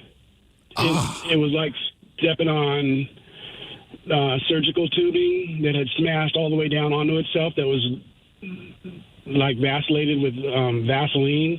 It was real slippery, and her skin all rolled up like a carpet, like when you slide up on a carpet. Yeah. And my foot went all through her body, and Gary ended up chasing me into the woods, and didn't kill me that day, but he admitted on Cairo TV that he was almost going to kill me when he was captured 20 years later. He stalked me. Did you get called to trial, or did anyone ever interview you about this incident?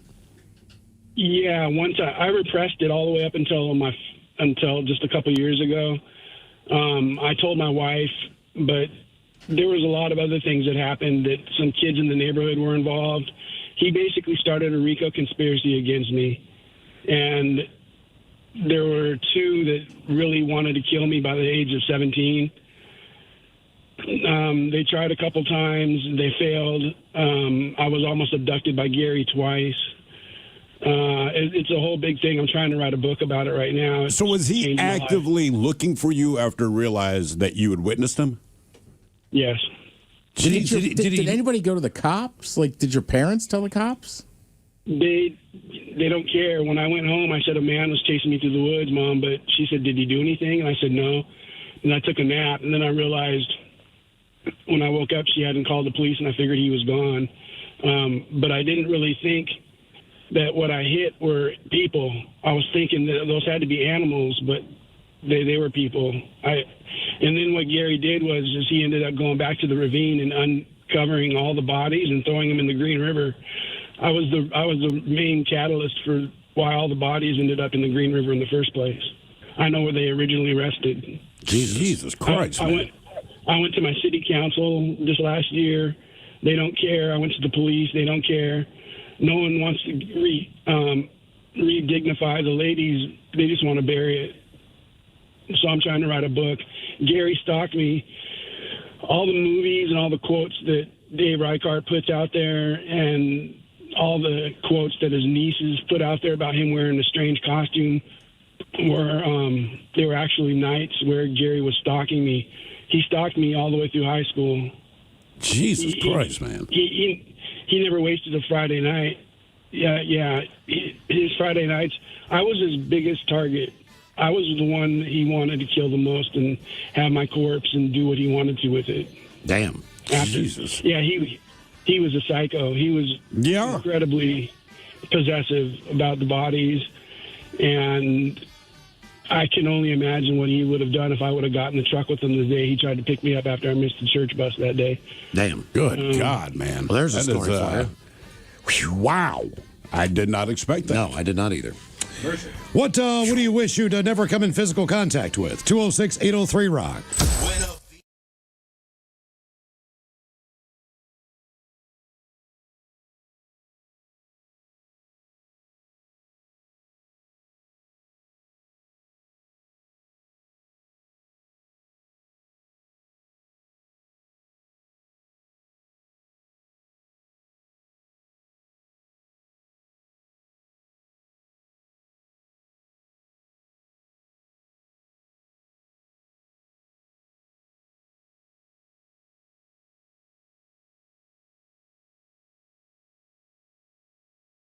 At one point at the peak. This is the mighty 99.9 KISW and KISW HD1 Seattle. Always live on the free Odyssey app. Text the guys at 206-803-ROCK from the Pinky's Plumbing Studio. You're in the men's room. Best in stand-up comedy and the top 10 Easter candies coming up with your guess is as good as mine. In the meantime, our question, for better or for worse, how are you like your parents? 206-803-ROCK. Hello, Beezus. Welcome to the men's room. Hola, bitch, hola. Hola. So, from my mom's side, first and foremost, I definitely inherited the gift of gab, for sure. Like you guys were saying, like Ted can walk into a bar where he's got 5 best friends. By the time he leaves, yes. Talk to people. Yep, just like that. Like I think it's impossible for me to keep my mouth shut in a long line. I got to start up some sort of conversation with somebody, to like kill time. Now, are people generally happy to start talking to you, or do they want to be left alone? Generally happy, because I usually started off with cracking some sort of a joke. All right. Some, or I like their shoes, or I like their hat, or it kind of drives my girlfriend nuts because it kind of comes off as a little flirty. Oh, God. Yeah. That's why you don't want to go to restaurants with just even a remotely attractive server. on either side. I have this all the time because I'm a friendly person too. So she's like, are you just going to talk to her all night? And I'm like, I'm asking her what the specials are. I'm asking her, like, what's on draft? I mean, these are normal questions, you know? She's like, I know, but I know you're just flirting with her. Like, I am not flirting with her. I really just want to find out what they have so I know what to order. God. Oh, that used to piss her off. My wife always has the exact opposite tact. She's like, yeah, have fun with that. Well, then I will. Yeah. Now, is your mom... Amen with that. Is your mom, was she always like that growing up? Yes. Oh, big time. Drives my sister nuts, too. See, I kind of like that comedic element of the parents just being able to joke around, playfully dig, have fun. Like, to me, that's just all part of it because I get it now. I get busted. My B's busted constantly for my kids. Oh, yeah. Everything that they notice about me, that they've noticed for years, they are right on everything they say. Mm-hmm. You know, as far as what they notice in my, you know, just general disposition. Appearance, clothes, everything. Oh, no, did I lose you? Yeah, and they're right. They're absolutely right. Like, Jesus, Dad. Well, they get it from you, too. Yeah. Oh, that's exactly. I mean, your general MO is you're going to open up with like an insult to somebody and then try to. Well, I always insult my children. And I know it sounds horrible, but always. Every single time, no matter what they ask, if it's a yes or no question, I will always give the opposite answer all the time. And now they both do it to me constantly. But I'm like, look. But everybody's happy. It's good-natured. It's sarcastic. My son insults me probably 80% of the time we talk to each other. But it's funny. I mean, I will laugh out loud. So I'm like, good on you. My daughter posted this, right? She posted these pictures. All right. But at the very end of this picture, she's in the bathroom and she's got a coat on. All right. She's got a freaking fur coat on. Swear to God. So I just posted. So I just wrote her back and said, hey, must be cold there. I can't imagine using the bathroom with a coat on. Yeah. Yeah. These are the types of conversations we have. Sure. For better or for worse, how are you like your parents? 206-803-ROCK. Hello, Brock. Welcome to the men's room. Hola, bitches. Hola. So this goes back generations, at least like, it started at least I know for sure with my grandparents for the love of sports. And I want to say it's because they were in the Midwest and they didn't have anything else to do in the Midwest but watch like sports. My dad was from Nebraska. My mom was from Kansas. They both met at the University of Kansas. My mom was a cheerleader. And to this day, you know, my mom is a huge sports fan, and my dad has passed since. But when they were divorced when I was like 5, and so my dad would only get to call me once a week, and you know, we would talk about sports. We'd talk about baseball or football or whatever there was at the time. And I passed it down. It's funny because my daughter, for sure, is a huge sports fan, but my son isn't. To where my daughter, she was at opening day, and she was all excited. She got a foul ball, and she sent me a photo of it and was all excited. It was my buddy got one at the Mariners game the other night. Oh, did he? He was fired up. Yeah. Had a little scuff on it. I was like, don't you do anything with that scuff. Yeah. Don't try to clean this ball up, man. Just leave it like it is. She's like she's really into it. It's really cool because like she'll go to all the events, Mariner, before the season starts, and she'll get pictures with all the players, Seahawks, Mariners. Yeah. You bring up that once a week phone call, and I remember this too with my dad because my dad was down in Florida. But back then you had long distance telephone service, and it was different than your local service, and you had to pay pretty good premium for long distance. So if my dad would forget to call me or didn't call me on the weekend, I wanted to talk to him. So I would be the one making that phone call. And I'm pretty sure that we had like a 10-minute limit. Right, you had to pay for that. Yeah. Not only that, but for whatever reason, like the Days of Our Lives, the hourglass thing, the sand in it. Yeah. We had one that was about 8 minutes. And my stepfather would give me this thing and turn it over and go, all right, man. That's your time. That's how much time you got to talk on this phone call because that was not the norm. Joe Schmo was not allowed to make long-distance phone calls in that house. Oh, no. My parents, man. They cost money. I remember I drove up it was $12.99. And my dad lost his, because it was a long-distance phone call from a girl I was talking to back in the day. But he lost his mind, man. I remember him showing me the bill. It was $12.99. I literally had $13 to my name. All right. So I handed him a 10 and 3-1, and he took it.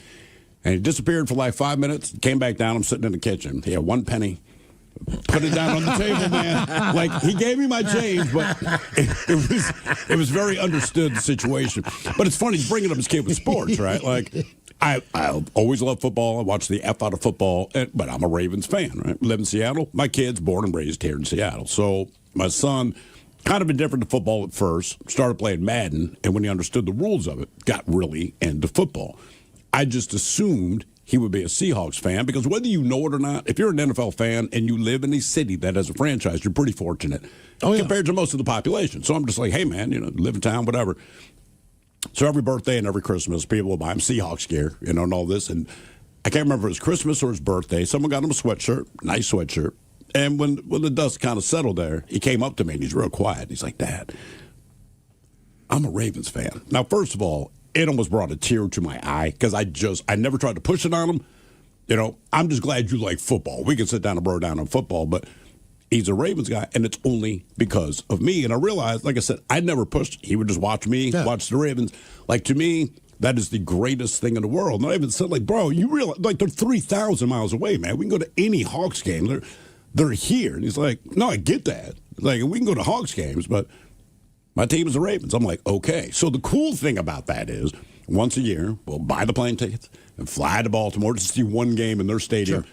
And it has become our thing. And I realize, like, as long as I'm alive and he's alive, it doesn't matter. He can move out and all that. I promise you, once a year, we will meet in Baltimore just to go to a Ravens game and eat crab cakes. For better or for worse, how are you like your parents? 206-803-ROCK. He's kind of through that phase now.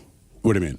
Like I told you, like when I was like in grade school, I was a Browns fan for a while. Sure, a buddy of mine was a Browns fan. Like my brother was a Bengals fan. Right. And I feel like all kids, especially like middle, right? Like I was a Tampa Bay fan because my dad lived down there. Like I don't know, like was the it uniform or 7 to like 11? Like you you'll pick a random team. Oh, he's in it now. And then you kind of settle in. I feel like, right, because he's what, a teenager? Yeah, he'll be 14 in May. Right, so I feel like by the time you're like a teenager, you kind of like, you established. You're established, and not just that, but like he's lost his mind with it now where, we got rid of Harbaugh during the offseason, got a new coach. He did all the research on the new coach. Every trade, every free agent we've lost, like his heartbreak, we lost this guy. And it's like, look, man, this is how it is every offseason, right? There's good, there's bad. It is what it is. But he is super deep. So we'll be on the air. And I always tell people, look, don't bug me when I'm on the air unless there's something important. Important being the key word. During this offseason, when free agency opened, my phone was blowing up. And it's either call me, so I go to break, like, dude, what's wrong? He's like, the Ravens just traded for Max Crosby. I'm like, no, listen, this is not the reason to reach out to me. And he had to call you again. And he called me again that same day. It doesn't matter. Anything happens with that team, dude, my phone lights up, and it's all the info. My wife's like, you created a monster. I'm like, but I'm not even into it as much as he is. Like, I just like the team. They're going to be what they can be. I have no control over who they lose or who they get. I just want them to win. He watches every single thing. So, like with the draft coming, Robbie's asking me over the weekend, I'm like, you have a volleyball game to play. He's like, right, but I just thought about when's the draft? What time does it start? What channels are going to be on? We're going to watch that, right? I'm like, well. Is it in Pittsburgh this year? It is. I think it is. Yeah. You know, that's a great football town for it. It should be in Pittsburgh. It really is. For better or for worse, how are you like your parents? 206-803-ROCK. I think those kids are getting off school because there's supposed to be so many people in Pittsburgh that day.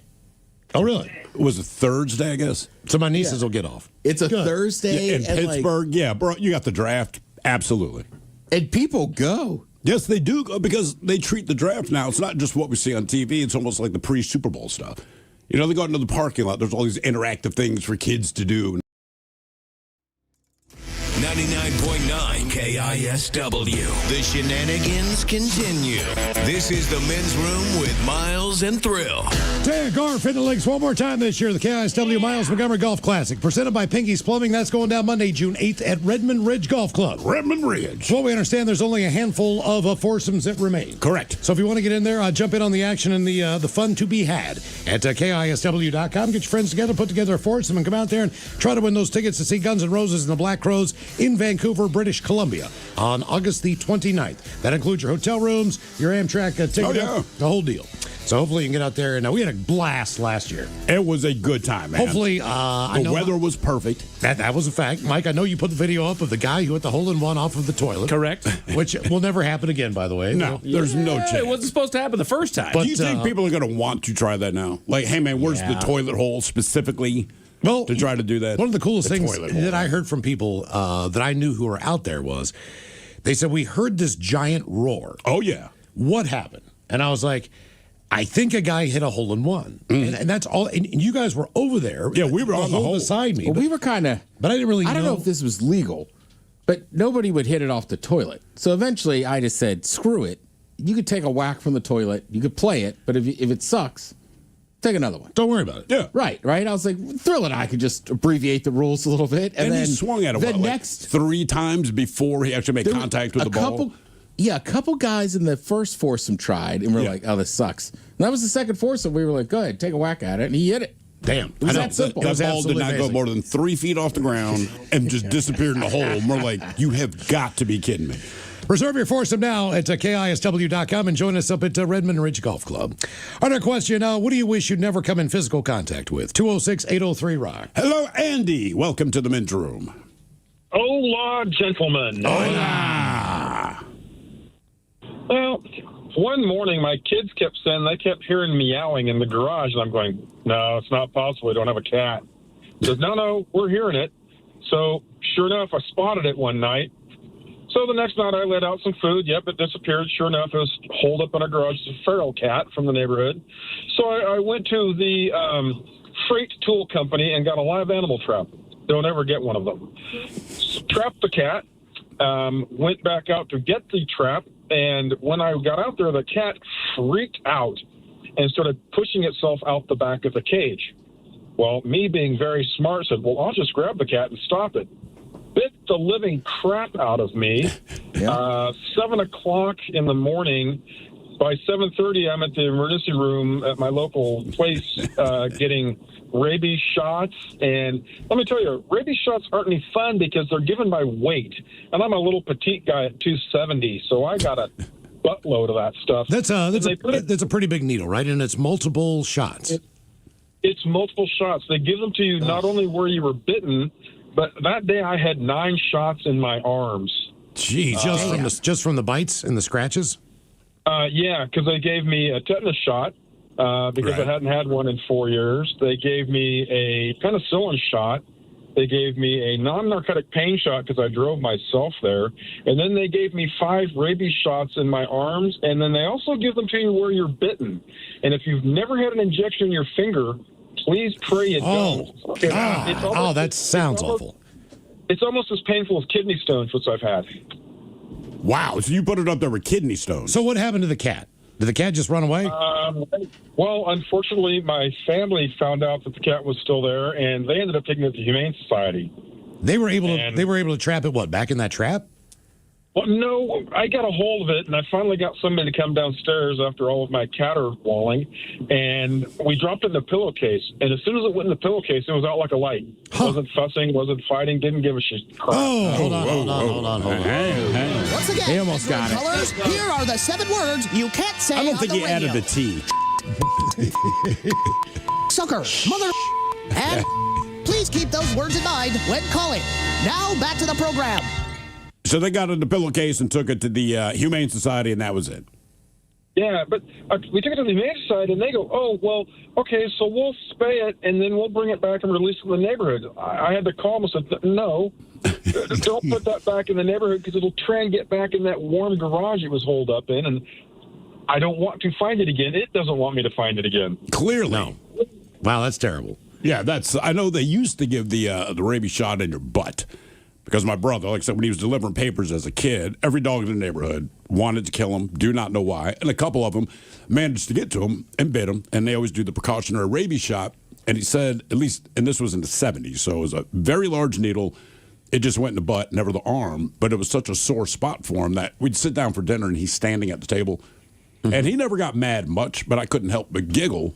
When I was a kid, right, because everyone sat down for dinner and he's standing there trying to eat his food, and I just thought it was hilarious. And There's got to be some kind of scientific study about your brother and dogs.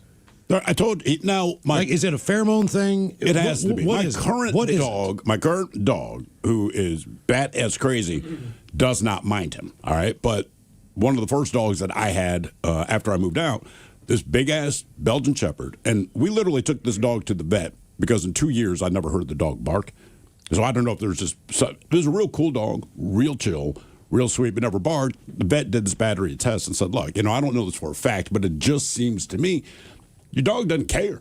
Right? There's nothing to bark. Didn't bark. You could knock on the door, nothing. So my brother's going to help me move. I lived on the 3rd floor of this building. My brother is at the front door outside downstairs. My dog started freaking out. I mean, it's the first time I'd heard my dog growl, first time I'd heard my dog bark. My brother hadn't even rung the doorbell yet. So then I hear the doorbell ring, open the window, look down, it's my brother. And I'm like, dude, I got to put my dog away. Because I've had this dog for 2 years. It has never barked. And my dog is losing its mind like it wants to kill you. So we put my dog in the back bedroom, right? And there's a little gap under the door. And you can see it just going back and forth, slamming into the door while my brother's helping me move stuff. And I'm like, bro, I don't know what it is with you, but like this dog has not barked. He's like, oh, come on, man. I'm like, Adrian, honest to God, this dog has not barked in 2 years.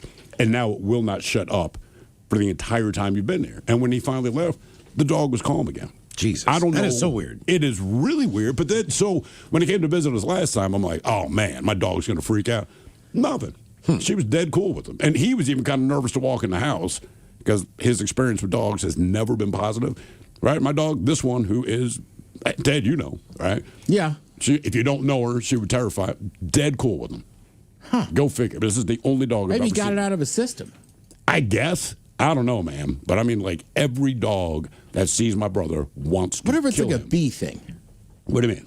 Isn't that the thing, like if a bee stings you, like it gives off a scent and the other bees are like, ooh, maybe I should sting them too. Yeah. So I don't know. Maybe after he got bit by the first dog. The first dog that ever bit him. Like the other dog's just like, oh, he's biteable. What do you wish you'd never come in physical contact with? 206-803-ROCK. Like if you said somebody at the local you got in a physical fight with. Yeah. Like I think naturally, if I saw that person, I'd be like, all right. Yeah, I don't like this guy for whatever Right, reason. or like, yeah. So you said the first dog that bit my brother, he established that my brother is now, the other dogs. he is the enemy of all dogs. Yeah. Screw him.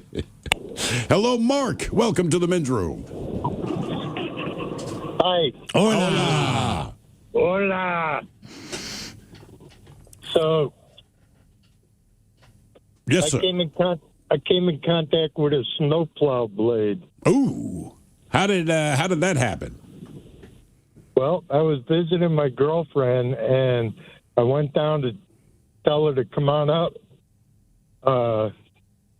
from the car, and I was running in the parking lot in Massachusetts, and there was I thought it was I thought it was an open parking space. It was dark. It was raining, and the light in that area was burnt out. Right. And I went to cut through the parking space. There was a snowplow blade and a grass cutter attachment. And I tripped on the grass cutter attachment and went mouth first into the top of the snowplow blade. Oh, mouth first? I took out 6 teeth and tore both sides of my mouth, and my chin had a cut that went right through. Jesus. How many stitches was that? I have no idea. It was too many to count. So I started playing trumpet in clubs when I was 16 with the adults. I was the top trumpeter in the band. I was playing first trumpet, and it just knocked that whole career off course. Oh, I bet it did. If you took a blade to the mouth. I mean, what does your face look like now, man? I mean, like, if I looked at you, would I know that something happened? No, I have a scar on my chin that's visible. And that's it? Yeah. Now, can you play the trumpet now? If you broke out a trumpet, could you play that thing? Yeah, I still play it, but not like to the caliber I was at. Yeah, well, sure. Yeah, when you take a snowplow blade to the face. Jesus. Wow, man. What do you wish you'd never come in physical contact with? 206-803-ROCK. Yeah, and I was like, God, that's brutal. That is brutal. It's a long way to get there, but just slow. Yeah, takes time. But hello, Mike. Welcome to the men's room. Hola! Hey, so I was in Hawaii, and we went on this catamaran, and we got to go snorkeling in this little cove. And the dive guy on the boat says, hey, we're going to give you these little bags of frozen corn, and you can open them up under the water, and all the fish will come around. They'll eat the corn. I wonder who discovered that fish like corn. I was like, And yeah, I was like, hey, that's cool. That sounds fun. So I did it the first time, and I barely got a little bit of fish. So I snuck around to where they were keeping all the corn, and I grabbed like 7 or 8 bags of this stuff. And I got down to where I was under the water a little bit. I ripped open all these bags of corn, and I've got this frenzy of fish all around me. And I ended up with a barracuda that came right at my face and literally smashed into my mask and cracked my mask. Damn. And that was it for me, man. I'm out of the water. I don't deal with barracuda. That thing had to be flying too. They How swim big do they fast. get? They get to be about 4 to 5 feet long. Are they that big? Well, the ones in the Caribbean are, because I've seen them. Like you see little Come on! you see little It dots was coming at big. you, and then when they turn, you just see the flash. Right. Because they typically swim on top of the water. Yeah, they're super fast. I know that. So that thing hit you in the face and cracked your mask. Yeah, the barracuda did. I And was, the dive guy even said, "Yeah, that was the barracuda, dude." I was, like, "Are you kidding me? I'm out of here." I'm pretty sure I was at that same location. That's kind of like the Half Moon Island that guards the lagoon. Yeah, it's called Molokini. Yeah, I've been there. So when I was snorkeling there was this baby shark underneath me, and everywhere I go, it was just it kind of just trailed me, but it was underneath me. How big was it? It was probably 2 to 3 feet long. All right. But I just kept thinking to myself, like, when do these things separate from their parents?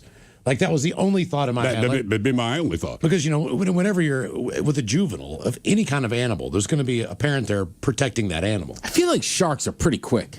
Well, but I just wonder, is mom nearby? Is dad around? I don't know if I don't think, for some sharks- reason, I feel like sharks are one of those animals that, like, you give birth and it's like, figure it out. Well, another thing is those damn those sea turtles. They swim right up to you. You're not supposed to touch those things, right? But I mean, with the waves and everything else, I mean, like, can't not. Didn't you hit one? They get close to you. They try to bump into you. Did you hit one or something like that? No, but I actually landed on one at one point. That's what I'm saying. Yeah, but that wasn't. That was when I was surfing. I just belly flopped into one. And you landed on top of the turtle. Yeah, and then I saw him like swim away real fast. I was like, "Hey man, you all right, buddy?" And he's like, "Okay." So, but I didn't mean to touch the damn thing. Right. I didn't know where he was. You good, bro? Yeah, exactly. Like all I know is like Lilo and Stitch, or I don't know, Finding Nemo. Like, bro, you okay? Because weren't they stoned in Finding Nemo? We don't know that he was stoned. They were stoned. But What he else seemed was he? very high. Stoned. He Yeah. was stoned. Well, it's funny because the kids loved him. And the kids, dude, Crush, I think that was his name, something like that. And I'm like, he's the stoner, but like little kids are like, he's such a great character. I'm like, he's high on drugs. Like, I know this, your mom knows. Look at this. his eyes. We're not going to tell you that, but like, that's why you like the dude. There used to be a whole exhibit at Disney World that was like that, like about that movie. All And right. You go in there, and there's one place where it looks like a tank, and like he's in there swimming, but they have, there's cameras and stuff. All right. So the turtle, what's his name? Crush. I believe. Crush, yeah. Like he talks to the kids in there, and they go crazy. That's what I'm saying. It's like, you're talking to the stone dude. Yeah. Righteous. I mean, look, I liked him too, but also I'm like, but you get it. I'm an adult. I mean, look how high he is. Yeah, there it is from behind you. Absolutely. He is completely stoned. I don't know if he's into sativas or indicas or what. Whatever you got. I get the feeling he's cool. What do you wish you'd never come in physical contact with? 206-803-ROCK. I've heard a few people mention it's a little bit easier to parent, maybe if you smoked a little weed as opposed to other stuff. Mm-hmm. It helps, especially when your kids are like 3-4 years old, right? Because they get into everything. They're starting to develop an attitude. They push back. And everything the kids do is stupid. It just is. But no matter how stupid it is, it's still your problem. The things they get themselves. We flooded our house because they played hide and go seek, and they knocked the hose out of the back of the washer. We did not know that until we washed clothes and realized we flooded our home because that's what they did. And they did that because they're stupid. Now, you could be angry about it because, your house flooded, or you can get stoned and just kind of say, you know what? Let's just get the water up, We'll let it go. It wasn't on purpose. But I mean, that's the situation all the time. My daughter, she had a couple of friends over, probably 5 or 6 of them. They're down in the basement. I can hear them laughing. They're playing. It's cool. I'm happy about this. My daughter comes upstairs and asks for, quote, another bag of glitter. I'm like, oh. What are you doing? So I go downstairs. So they had confetti and glitter. And basically they opened all of these bags. I don't know why we had it in the first place, but we did. And you've seen my basement, right? Yeah. So the one half, this is about 900 square feet. The entire floor had to be 3 inches deep of confetti and glitter. And I thought I was going to, and they were down there, they were kind of sitting in it, and they're throwing it up in the air. How old are they at this point? Maybe 6. I mean, they're at the age where you're going to do, but I did. And so my wife, I don't know if she was at work or whatever, but she was not home at the time. And I'm like, you have got to be effing kidding me. So I told her, hey, guys, you got to stop doing that. And they were cool with that. Went outside, smoked a little weed, got stoned, right, to keep my blood pressure normal. And I didn't clean it until my wife got home. I said, I want you to see how much is down there because you're going to think I'm exaggerating. There is no hyperbole. I said, just go down to the basement and tell me what you see. And I'd like, oh, my effing God. I go, right. So I was like, this is my bad. I was not paying attention. They weren't trying to be bad, but that's the thing kids do. So, yeah, a little smoke goes a long way.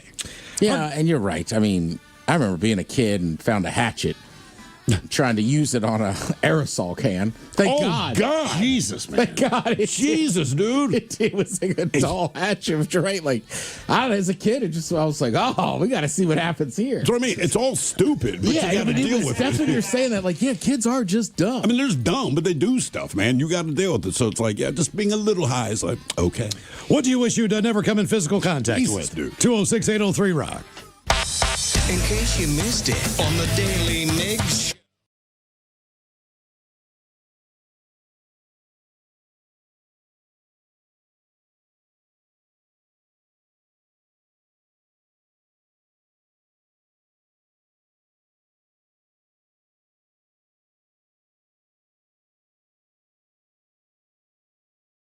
Yeah. Yeah, those kids are pissed. They're not going to school that day. There's no chance. Hello, Daniel. Welcome to the men's room. Hello. Hola. Hola. All right. So, well, I got the best parts, I think, from my parents. Because my dad's a little shorter than average. He was like, I don't know, 5'6", 5'8". All right. And my mom was like 5'10". And so I got my mom was short body though, I noticed, and my dad was long in the body and short in the legs. I got long legs and long body, and I got. How grateful are you? There's nothing worse than having a long torso and short legs. It's just the weirdest, and it takes people years. It's the Barney Rubble. Yeah, we always said we worked with the world's tallest dwarf. We're like, look, the dude is 6 feet tall, but there's something about him that reminded us of a dwar. And honestly, we worked with this guy for years before we finally went, that's what it is. His torso's longer than his legs. Who do you take off as far as your smarts? I think I got them from my mom, and the street smarts from my dad and my friends. Yeah, friends contribute a lot to that. Yeah.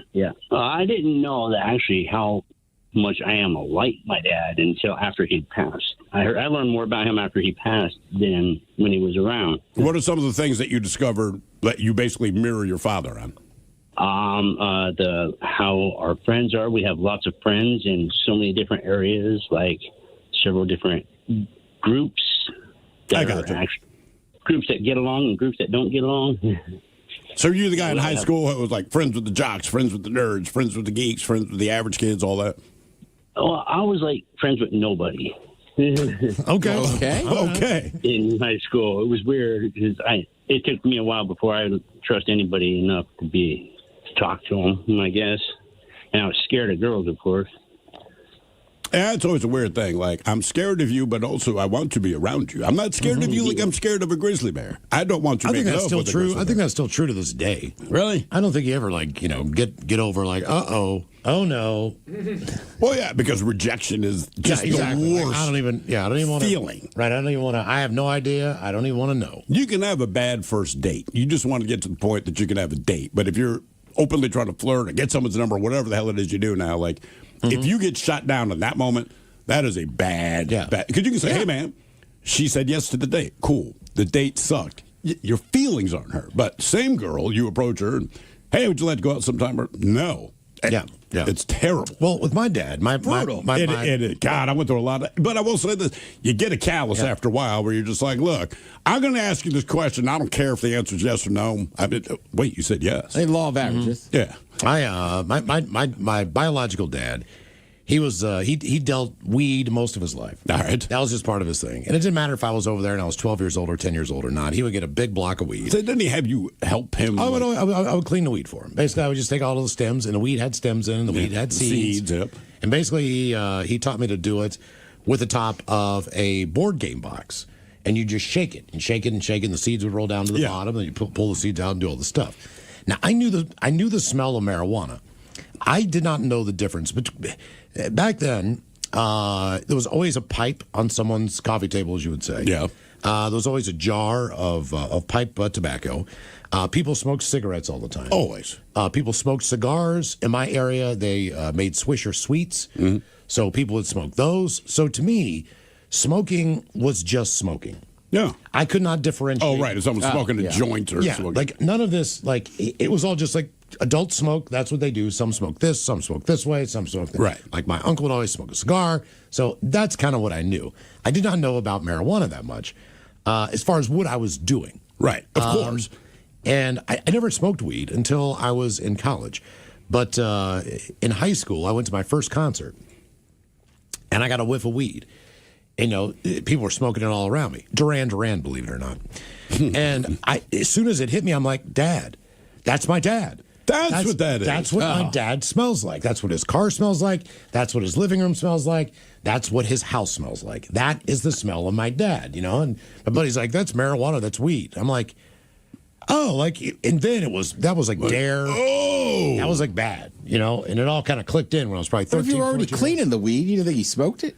No, I knew he smoked it. I did not know it was a drug. I thought it was the same as a cigarette, as a pipe. Because people had loose tobacco. And like he was saying, like people stuff in a pipe, they smoke it, whatever. You don't realize it's illegal. You know, it's funny. My parents, and if you were to ask them, and to this day, I'm sure that we never smoked weed. We never did anything like that. Okay. About 12 or 13 years old, my parents were super organized. And like any house, there's a couple of boxes that just don't get open, no matter where you move. It might be books or old crap. Who the hell knows? My brother and I were tooling around, and I just remember it struck us as odd because we had no concept of weed at the time. Certainly not my parents. But like I said, they were very, very organized. And I don't remember what this box was labeled, but inside of the box, there was a smaller box. And when we opened this box, we just couldn't understand why they would put these two things together, being as organized as they are. So my father was a pretty handy dude. And if he went out in the garage, he had like all the tools and all the stuff. But he had like the little roach clips. But as we understood it, you know, they're used to carry a current from one place to the other. And he used them for that when you're in the garage. So we knew that. And we opened this box. We couldn't figure out why there's two of them. And then the little cone incense. Oh, yeah. Remember that? But there's the only thing in the box, and the box was like the size of a jewelry box. And my brother and I just thought it was so weird, like... Looks like a little magician's hat. Yeah, it's like there's incense, and we're like, all right. And then there's, you know, we call them roach clips now, but like two of these current conductor thing. We could not figure out for the life of us why. Why would they put this together when everything they do is so organized? We just thought it must have been a last-second thing packing up before we move. I didn't give it another thought. Maybe 15 years later, I'm at a buddy's house, he pulls out the little roach clip and lights incense, and immediately this light bulb went up in my head like, oh, that's why they were together. Yeah. Now I get it, man. Mm-hmm. But at the time, it was just like, this is so unlike them. Did he ever try any when he was out here?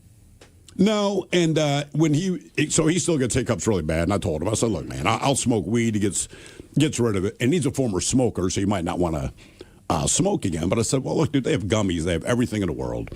And as far as I know, he was just like, no, I'm not. I'm just done. Yeah, I'm just done. But that was my mom's thing always, right? Like, she'll eat a little bit of an edible now. Yeah. But she was just like, she grew up in the 60s. She's like, I just never smoked weed. I've never smoked anything. Sure. So she's like, I'm not going to start in my 70s smoking. But now she'll eat an edible. And frankly, a small amount of marijuana does wonders for her. Right. But as far as making her more sharp? Yeah. And I would think physical like when pain, she was too. out here, right? Like she's got early onset, right? So kind of, there's certain things. But yeah, like one of the last nights we were here, I just had these 5 milligram mints. So it's broken in half. I was guessing 2.5 milligrams. But yeah, she was on it. She also she shouldn't drink alcohol. She was never a drinker to begin with, but with some of her medications. But she forgets. Her short-term memory is very bad with common. So she always orders drinks, and then she'll end up getting sick later in the night. But a little bit of weed, she was on it. I'm just smarter now. I just tell the waiters, like, look, she's kind of forgetting stuff. Just let her order the John Daly and just give her or a regular Arnold Palmer. She won't know the difference. And she was having such a great time. I told the story, and she goes, now, Ted, this is what they should taste like. I want to be like, yes, there's no goddamn vodka in it. What did she keep giving my mother? There was like 2 Christmases ago. We're all at the bar. And again, she's not a drinker, but she's in a great mood. And was it lemon drops? Or something. It was some but she kept so my mother, we get home, my mom's like, Ted's mom's awesome. Because they kept serving them and she didn't drink. She wasn't drinking. She kept your mom was like, I'll take it. I'm like, all right. I know, because we got back to I'll tell you that part off the air. Okay. I don't want to get anybody in trouble, but yeah. You're trying to get parents in trouble. No. Like the bartenders were very nice, but they're used to like me or my friends. Like I said, like my mom's just never been a big drinker. So they just kind of kept pouring them, and then luckily Thrill's parents showed up. I was like, all right, she'll have. Oh, my parents, they loved that. Top 10 Easter candies coming up in stand-up comedy. Those are your categories on Your Guess Is As Good As Mine at 4:30. And we got your emails on the way next from the men's room at KISW.com.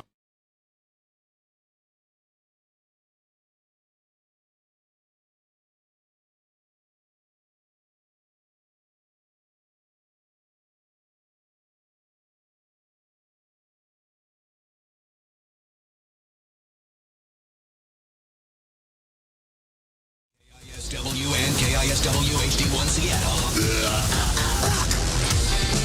Always live on the free Odyssey app. From the Pinky's Plumbing Studio, you're in the men's room. Text the guys at 206-803-ROCK. 10 songs where a cover became the band's biggest hit, coming up at 4:30 as we sit and spin. In the meantime, our question, what do you wish you'd never come in physical contact with? 206-803-ROCK. Hello, Marty. Welcome to the men's room.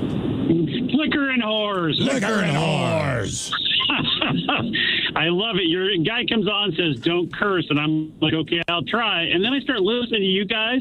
You guys are evil geniuses because you've learned a way around FAA rules and you guys curse. I hear it in my head, but I just wondered, do you do that at home too? Like when you go to your families, do you spell stuff out? No, look, man, it basically, everyone on this show cusses plenty, but once the mic light's on, I can't explain it. Your brain switches it's the same way if you're in a room full of kids, you just kind of shut it off. Mm-hmm. Most people, yes. Yeah. Most people do. Sometimes you have to remind people. Mm-hmm. Like they're little kids, yeah. I've got 2 Molokini stories real quick. The first one, we're doing the snorkeling thing. You go out on the catamaran, you snorkel, then you take the cruise and drink, and literally we jump in snorkeling. I'm like trying to feed these fish with a bag of food. It's not working. I'm just glad there wasn't a barracuda in this story. But basically, I stick the food in the waistband of my swimming suit, and it rips. And so all of the food is coming out right down in the nether region. And I get that swarm of fish the guy's talking about, but they're like all up in me. Like, they're up both pant legs.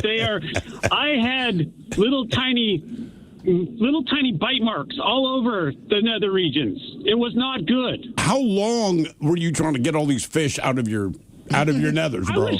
I was screaming underwater. It's like I was that saying I was screaming on the inside. I'm like screaming underwater, and I'm trying to get out and get them out of my pants. But they literally until the food was gone, right? Or the sack was gone. I don't know. I mean, they stayed up in there way longer than they should. See, when I did that thing, they did not give us a bag of food. That was not part of the program. Thank God. Yeah, the second one, we were diving off the backside of Molokini, and our dive master always had this. Sorry, I'm picking up my wife. We're going to look at a storage unit in a second. So anyway, the guy would always come put a shrimp in his mouth for this one moray eel, and hi baby, and when the moray eel would come out and take the shrimp out of his mouth. In this case, the moray eel came out and started as his ears and went back and tried to eat the shrimp. So it basically fillet a fish of face, right? And so those things have the most scariest set of jaws and teeth of anything that's that size in the ocean, other than like a barracuda. We saw barracudas. We've seen, the big moray eels. One trunk came out, tried to bite my fin. Those things are spooky. Yeah, they're big. They're huge and green. The ones I've seen. Yes. Yeah, I had yellow fins, and it was a green. Maybe it was a green moray, right? My wife just jumped in. Anyway, I love you guys. Keep doing what you're doing. Rock on. Thank you, man. Appreciate it. What do you wish you'd never come in physical contact with? 206-803-ROCK. Like I said, the fish were up in me. This question is taking a lot of twists and turns today. From Gary Ridgway to fish biting your nether regions. Yeah. That is. Look, man, as soon as he said he put the food in his waistband, I'm like, that is the worst place to put food if you're going to be in the ocean.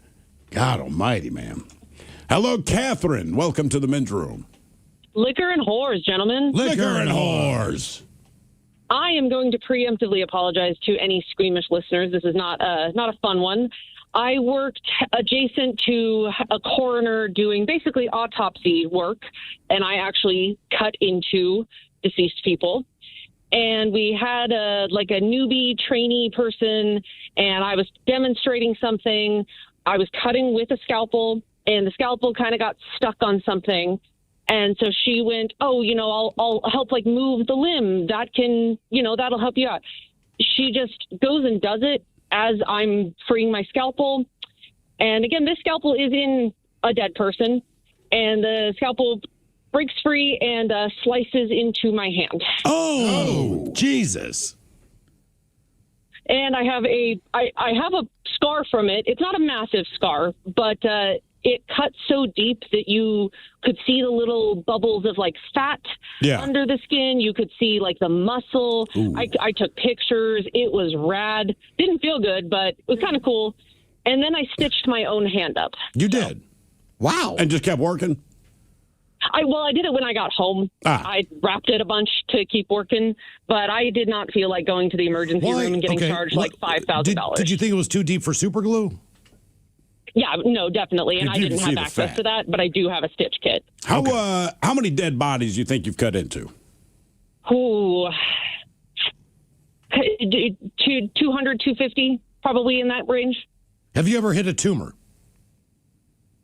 I found all kinds of interesting things. I've found really swollen lymph nodes where the person almost certainly had some kind of cancer. I have also seen that, this is not a disease, but it's real neat. I don't know if you've heard that if you've got tattoos, that ink that gets kind of absorbed by the body, it can live in the lymph nodes. So I have seen lymph nodes all over the body that are stained and colored with tattoo ink. Huh. I'll be damned. Well, if you cut me open, there's a strong chance that it's going to just wait for me to die first. What's the weirdest thing you've seen? You cut someone open and just I did not expect to see that. Okay. This is another terrible thing. Doing the autopsy, something got pulled on in the nether regions, and a gentleman's testicles, the actual internal testicles, popped up and out of the scrotum. Oh, God. Oh. Jeez. Well, at least he was dead and didn't have to feel that. Wow. He didn't feel it. So, there's some solace in that. And in case you gentlemen were curious, the testicles are pure white. They are very squishy. They look almost pristine. They don't look like you would think they might from what they look like on the outside. Good. Are they white? Then they must look better on the inside. There's no such thing as attractive testicles. Were they white because he was dead, or are they white right now on me? It's kind of a little bit of both. I think they might be a bit more pinkish on a living person. Right. But it was this very, very pure white membrane that surrounded them. And this person had not been drained of blood or preserved or anything. Right. There's going to be some settling. But yeah, I was shocked because I'd never actually seen the inside of them, and they looked crazy. How about breast implants? Oh, yeah. I have seen, it's not as common as I thought because it's largely older folks, I will say, that I do this on, but I have seen a few breast implants. I've seen actually more penile implants. Really? So that's really interesting seeing how those work. What exactly is, breast implant, it's like the saline bag, essentially, or the jelly bag, but what is the penile implant made of?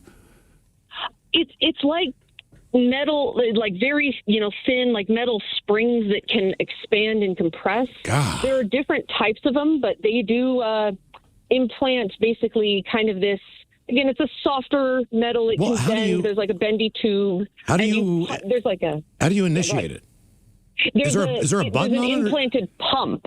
They put like a little pump like in the thigh or in the lower abdomen, and you just literally press on that pump that's just under your skin to inflate it, so to speak. Wow. All right. That's one way to get rid of whiskey, D. Wow. Give me 1 second, baby. There we go. I'm all good. Tom Brady's is a little deflated, but yeah, his little. How about that, Steve? You got white testicles.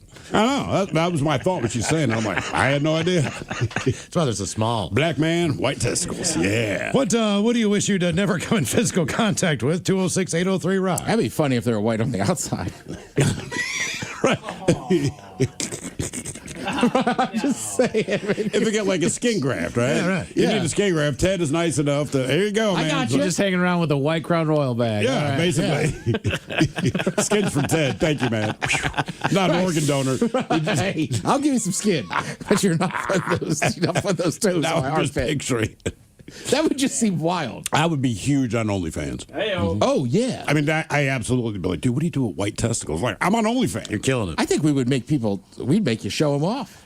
I wouldn't be able to help myself. Like, look, I'm going to show you my testicles, and I know what you're thinking. You don't want to see them. I promise you, you want to see these. I'll tell you about my buddy Jeff, who lives in North Carolina. I've told the story a number of times. Now it's officially coming to light as more people are being exposed to this. A meat allergy that starts with a tick bite is no longer a medical oddity, they say. And doctors are now tying it to many deaths across the country. New York Times reports on the rapid spread of the alpha-gal syndrome. That's an allergy triggered by the Lone Star tick that can take or make people have reactions hours after eating beef, pork, or other mammal products. I'm the Lone Star tick. As well as see reactions to certain drugs and medical materials derived from animal tissue. What's behind it? The tick saliva features a sugar molecule, which, when administered via a tick bite, can spur a person's immune system to go into overdrive. That means that the next time that individual encounters alpha-gal, which is also found in the tissue of various mammal meat that we eat, an allergic reaction can ensue. That reaction, which the Mayo Clinic notes typically takes place from 2 to 6 hours after eating the product, could entail hives, itchy skin, face swelling, shortness of breath, wheezing, diarrhea, and vomiting. The most severe cases... Was there a comma between wheezing and diarrhea? Yeah. Or is this a new thing? Oh, I got wheezing diarrhea. Most severe cases have arisen after suspected allergic reactions after a hamburger. They say beef tacos, even heart surgery. Jesus. So far, there have only been a handful of fatalities. The CDC estimates up to 450,000 Americans may have had the condition from 2010 to 2022. You'll know if you have wheezing diarrhea. With a hot spot stretching from Long Island, Virginia, Kentucky, Tennessee, and the Ozarks. He was in North Carolina when he got there. Right. New research suggests a sizable share of people in some states carry alpha-gal antibodies, raising questions about links to gut issues, heart disease, and all that other stuff. So you got to be careful what you eat then. Yeah. But you won't know. I guess you don't know until you eat it and then have the reaction. What's he missed the most? Most of the time, you know what? I don't know. Because by the time I met up with him in Chicago, he had been diagnosed for about 4 or 5 years. Okay. And he was strictly on a chicken, fish diet for the most part as far as his meat. All right. And he just said he kind of learned to like chicken and fish. I mean, there's a lot of things you could... But the thing with the tick bite is, right, you don't know if you have this alpha-gal syndrome until you eat one of these mammal foods, right? Then you have the reaction. But sometimes you know damn well what you're about to eat is going to take you down, right? So I told you my son and a couple of his chucklehead friends did the 1 chip challenge. Mm-hmm. He actually did not do it, but 3 or 4 of his friends did. And he's like, look, man, after they took a bite of this chip, and I watched him go down in flames, look, they instantly regretted it. And he's pretty good about, like, I don't want to do that then. And then, like I said, the father that encouraged them to do it, his kid was puking and all the rest of this, so they all wanted milk, right, to kind of coat everything. Well, his kid is also lactose intolerant. So he's like, my kid is puking one side in pain and just wheezing diarrhea on the other side. So that said, all right, have you heard of Houston, Texas hot chicken? Isn't that the one that just opened? Yeah, they just opened. All right, so they say the chain just opened. I want to say it opened in in Belltown. Seattle on March 28th, and it drew crowds for the $1,000 Houston We Have a Problem Spice Challenge. Okay, so again, I'm instantly out. I did that once with wasabi. I wouldn't It even wasn't eat worth it. Nashville hot chicken. It's But just it too much for me. I'm with you. So first-time customers, you can win $1,000. So the challenge it requires you have to sign a waiver. Now, if I'm going to eat something and have to sign a waiver, I already don't want to eat it. But you got to sign a waiver, and you eat 3 of their spicy tenders, followed by a 3-minute cool-down period without any kind of drink. And apparently, an ton of people went in there came to out do to it. do this. Yeah, they posted a video. At least one guy won the money. I did see that, but it doesn't look like it's worth it. No. I mean, people were in tears. There's snot coming out of their nose. And look, I know people get down doing that kind of stuff. I'm just not one of them because you will always regret it. Well, back to the tick thing. It was very hard to diagnose Lyme disease. Yeah. So this was even harder to diagnose. So it took a long time for doctors to figure out what the hell was wrong with my buddy Jeff. Like it took forever. Like they tested him for everything, like allergies. Never thinking it's a tick bite. All these, right? all these different things, not knowing it came from that. So the question is, would you rather get bit by a tick and have these types of problems, or get bit by a rattlesnake? Okay. For me, I know this story, but for me personally, I'm going to take the rattlesnake. And it's only because when I was a kid, we lived in Denver. It was a new housing development that they built essentially in a prairie. And there's a lot of construction, not a lot of finished houses. There were rattlesnakes everywhere. And because we were kids, the drills at school that they taught us about if you get bitten by a rattlesnake, which a couple kids did, but what to do. So for whatever, like I don't want to be You just bitten by a seem to be rattlesnake. more comfortable with it. I'm much more comfortable with it. But to give you an idea, again, we'd get to school a little bit early. You'd play in the playground. It's elementary school. But when you got there, Miss Seth was her name. She's kind of like the recess lady, for lack of a better term. She prevented us all from going to the playground until the snake wranglers went through the sandbox. And made sure they're not in there. Yeah, and without but question. the guy always said the same thing. Well, I think that's all of them. And as soon as he gave the all clear, we would go play. So, like, I don't know, growing up in that environment, they didn't bother me. And I saw plenty. I don't want to be bitten, but given the choice between take your chance with a tick or a rattlesnake, I'm taking a rattlesnake every single time. I think the problem with your buddy, too, is, like, he just can't have it. Yeah. You know what I mean? So, like, even, like I love chicken. I love fish. But if somebody said you can never have beef again, I think I'd be like, oh my God, I got to have a burger. I want a burger. Or a Well, the steak. problem is, you don't, with the rattlesnake bit me. I understand what my situation is, right? I need to go to the hospital. That's the long and short of it. Tick bites you, you might not even know that it bit you, and then we're hunkering down on some burgers. Next thing you know, you're going into anaphylactic shock or whatever the hell. Yeah. So that's the thing with the rattlesnake, it's a one-time deal. It bit you, it is done, assuming you get medical help. The tick, like for the rest of your freaking life, this thing has wiped out half of what you're going to eat. For some reason, the sandbox. And ticks will get on you, and you don't even know. No, that's what I mean. Somebody else normally finds it. Like I found the one on my daughter. She would have never even known it was behind her. But no one says, "Oh, dude, there's a rattlesnake biting you." Like, I think the sandbox is one of the most. It's just this picture I have in my head. But if you're a kid playing in a sandbox, there was a family who moved in. The kid was probably 4 or 5 years old. I was 13, 14 years old. All right. But their school got out earlier than ours did, just based on the fact that, the young kids don't go as long. Sure. I would see him every day walking home. He was by himself. He was playing in the sandbox. He had like one bucket and one shovel, and he was just throwing sand up in the air, putting it in the bucket, pouring the bucket out. And for whatever reason, I felt so bad for that. Like, it just to me was like the worst toy ever. I just thought the sandbox sucked. Because every time, yes, because like you're not at the beach, you're not at the lake, you're just in a box of sand. Like the kind that they throw in an infield. You want to go sit in the sand?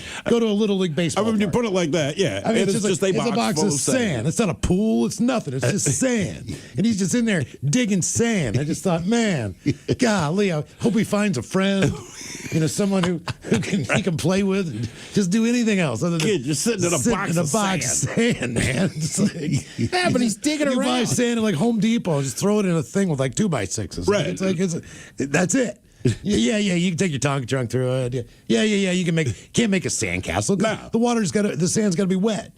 So all these things, you know what I mean? Like he's just in there just digging in the sand. I felt so bad for him. That's just pathetic. You're so lonely. Things are so bad. You just sit in a box full of sand and shovel it, and then put it in a bucket and dump it out. Like, God, that sucks. Like, you don't got any better toys. Nothing. You don't have anything in your house that occupies your time better. You just sit in a box of sand. Sitting in a box of sand. It almost sounds like you did something wrong. Like, oh, you're in trouble. Get in the sandbox. Go sit in that box. Don't ever do that again. Here's the bucket. Here's the shovel. Go to the box. His head was down all the time. He's digging. We didn't have a sandbox. I feel like I was digging in my backyard constantly. Really? Well, make a mud pie. Oh, my parents would kill me if I did that. Oh yeah, that and what was I gonna say? I used to put on almost sounds worse. Yeah, it's you not weren't even in a sandbox. You're just in the yard digging up mud. Yeah, or I would put on like camouflage and crawl around like I was having a war out there. I mean, but at least that I go, all right. You're kind of using your head a little bit. You're imagining a scenario. But just digging mud, like I'll never forget that. He was always in there every day after school. Maybe he liked it. It didn't look like he was having a lot of fun, man. It looked like he was lonely. He was new to the neighborhood. Why didn't he act like a big brother for the guy? Right, Like, why'd you go play with him? Look, there's basketball courts around the neighborhood. There's tennis courts around the neighborhood. Did you invite him? I was like 13 or 14. He was like 4 or 5 years old. So the answer is no. This is a kid that you felt bad for him, but you wouldn't help him. I'd say hi to him. He wouldn't say anything back. He was Really? too busy digging sand, you know? It's like, I don't know. You didn't teach him how to make a castle. If you or go to the nothing? beach, it makes sense. I get it. Kids are going to play in the sand. And it's a beach. I understand you're at the beach. You're having a good time, not sitting in your yard in a box that the family made before they bought the house. And now you're in there like, this is the greatest thing in the world. Just like, Jesus, man. It's a box of sand. It's like, I like that. Bury some sucks. treasures out there That for him. sucks. Right. I can't. It's a box of sand, kid. It's not that exciting. There's so much stuff you could be doing. You got a swing set. They had a swing set. Oh, really? Oh, yeah. I mean, the family that lived before they bought this house. Yeah, but they I had always kids, wanted too. a swing set They had when a I swing was a set in kid. the backyard, had a sand pit, all the things, that the dad builds for the kids. Or Yeah. Puts in the backyard. They had a trampoline. I mean, he had to be having He had a fun. trampoline? He's choosing No, he to didn't go have a in the trampoline. The sandbox. family before that had a trampoline. I think okay. they took a trampoline with But I them. mean, he was choosing to go in there. He was. Just never was smiling or anything. That was his wonderland. Yeah, I mean, Well, I feel like if he was sitting there smiling, like I wonder what he's I up to would think now. that's worse. I think it's Really? like, it's like the Joker. Like I just want to give him a hug. Like, you okay, man? Yeah, I did. I remember when you were a kid, you just sat there and dug in the sandbox. No, he still doesn't. Yeah, he's still there, man. Sit and Spin coming up. 10 songs where a cover became the band's biggest hit. And we've got your emails on the way next from the men's room at KISW.com.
coast to coast and around the world. If it's not important, you'll hear it here, exclusively on In Action News. Here now are Stone Ledbetter and Felix Foxworthy. Ladies and gentlemen, there's a buzz in the air today. You may have heard, you may have seen, or you may have been a part of it. A truck carrying 5,000 beehives overturned downtown this morning. Millions of bees escaped and began swarming the business district where our studios are located. Yeah, man, I had to run, duck, and sneak my way in here this morning, man. There's bees everywhere, Playboy. All of downtown is under a swarm warning. Over 1,000 people have already been stung. At least 121 of them have had severe allergic reactions. Authorities advise avoiding downtown and keeping your windows closed until further notice. Oh, man, this is bad. I am not cool with bees, man. Oh, are you allergic? The bees? I don't know, man. Never been stung. Don't want to start now. You've never been stung by a bee? Not even as a child? Never. I don't mess with bees, man. Do you have allergies in your family? Yeah, man. My Uncle Dimitri, he had a severe peanut allergy. Ah, so no delicious peanuts for your Uncle Dimitri then. Oh, no, man. Dimitri eats peanuts all the time. Roasted, salted, unsalted, even boiled peanuts. Uncle Dimitri loves peanuts. A man with a severe peanut allergy regularly eats peanuts. This is what you're telling me? Oh, his peanut allergy is the styrofoam peanuts and circus peanuts and the Peanuts cartoon. Wait. Your uncle... Dimitri. Yes, your Uncle Dimitri has a peanut allergy, but not to actual peanuts? Dimitri is allergic to actual peanut stone, just of the styrofoam, circus, and cartoon variety. That's not a thing, Felix. A peanut allergy is to peanuts, the food, legumes. Tell that to Dimitri, Playboy. He eats peanuts. He just can't be around styrofoam, circus. Or the Peanuts cartoon. Right. But no, that's not an allergy. Certainly not a peanut allergy. Okay, you haven't seen him breaking the hives just from looking at Snoopy, Playboy. He tried to watch It's a Great Pumpkin, Charlie Brown. Only made it 6 minutes for his throat closed. We had to call 911.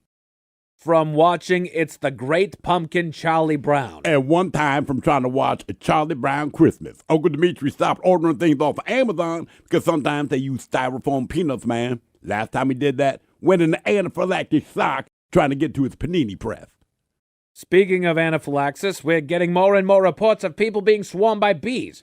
Local hospitals are starting to get overrun with people having adverse reactions to the bee venom. Shh. What? I think one of them bees is in here, man. Yep, I see it. Where did it go, man? I think it landed on your back, Felix. Just... Ah! It stung me, man! I've been stung! Okay. Just keep it together. It's just a bee sting. It hurts a little, but as long as you're not allergic, you should be totally... Oh, boy. I think he's allergic. Nah, Playboy, it hurt, but I'm all right, man. What was all that? What was what? The dramatics, the passing out. Oh, that? Yeah, man, I panicked. You big baby. Let's just go to break. Make sure that there's no more bees in the studio. We'll be back! Hello, everyone. This has been an In Action News broadcast, a Comedia Dysfunction. Watch all In Action News videos, new and old, on our YouTube channel, youtube.com/@inactionnews. And make sure you like and subscribe, man. And be sure to follow us on all your favorite social media platforms at In Action News.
99.9 KISW. We return to the men's room with Miles and Thrill. Sit and spin on the way. We got 10 songs where a cover became the band's biggest hit. But first, time for a few emails from the men's room at KISW.com. You've got mail. You've got mail. Had a couple of on our question from today. What do you wish you'd never come in physical contact with? Guys, geese, by the way, are fully protected under the Migratory Bird Act. If it's a bird and it migrates, you can't touch or even cause stress to said bird. No, I understand that. I'm just saying, I don't know, the goose attacks me because they can be bastards, right? So this thing, I don't know, keeps pecking at you. Like if you're defending yourself, you know what I mean? Mm-hmm. Yeah. You kick the thing away. Like, am I in trouble if I'm defending myself from it? That seems like you would be. If you get caught. If you get caught. That's the thing that's different. What's that? But is it? I mean, would you still get in trouble? That's what I'm kind of with Thrill. Like, if it's attacking me or attacking somebody I know, like. Yeah, I mean. Well, crows are technically migratory.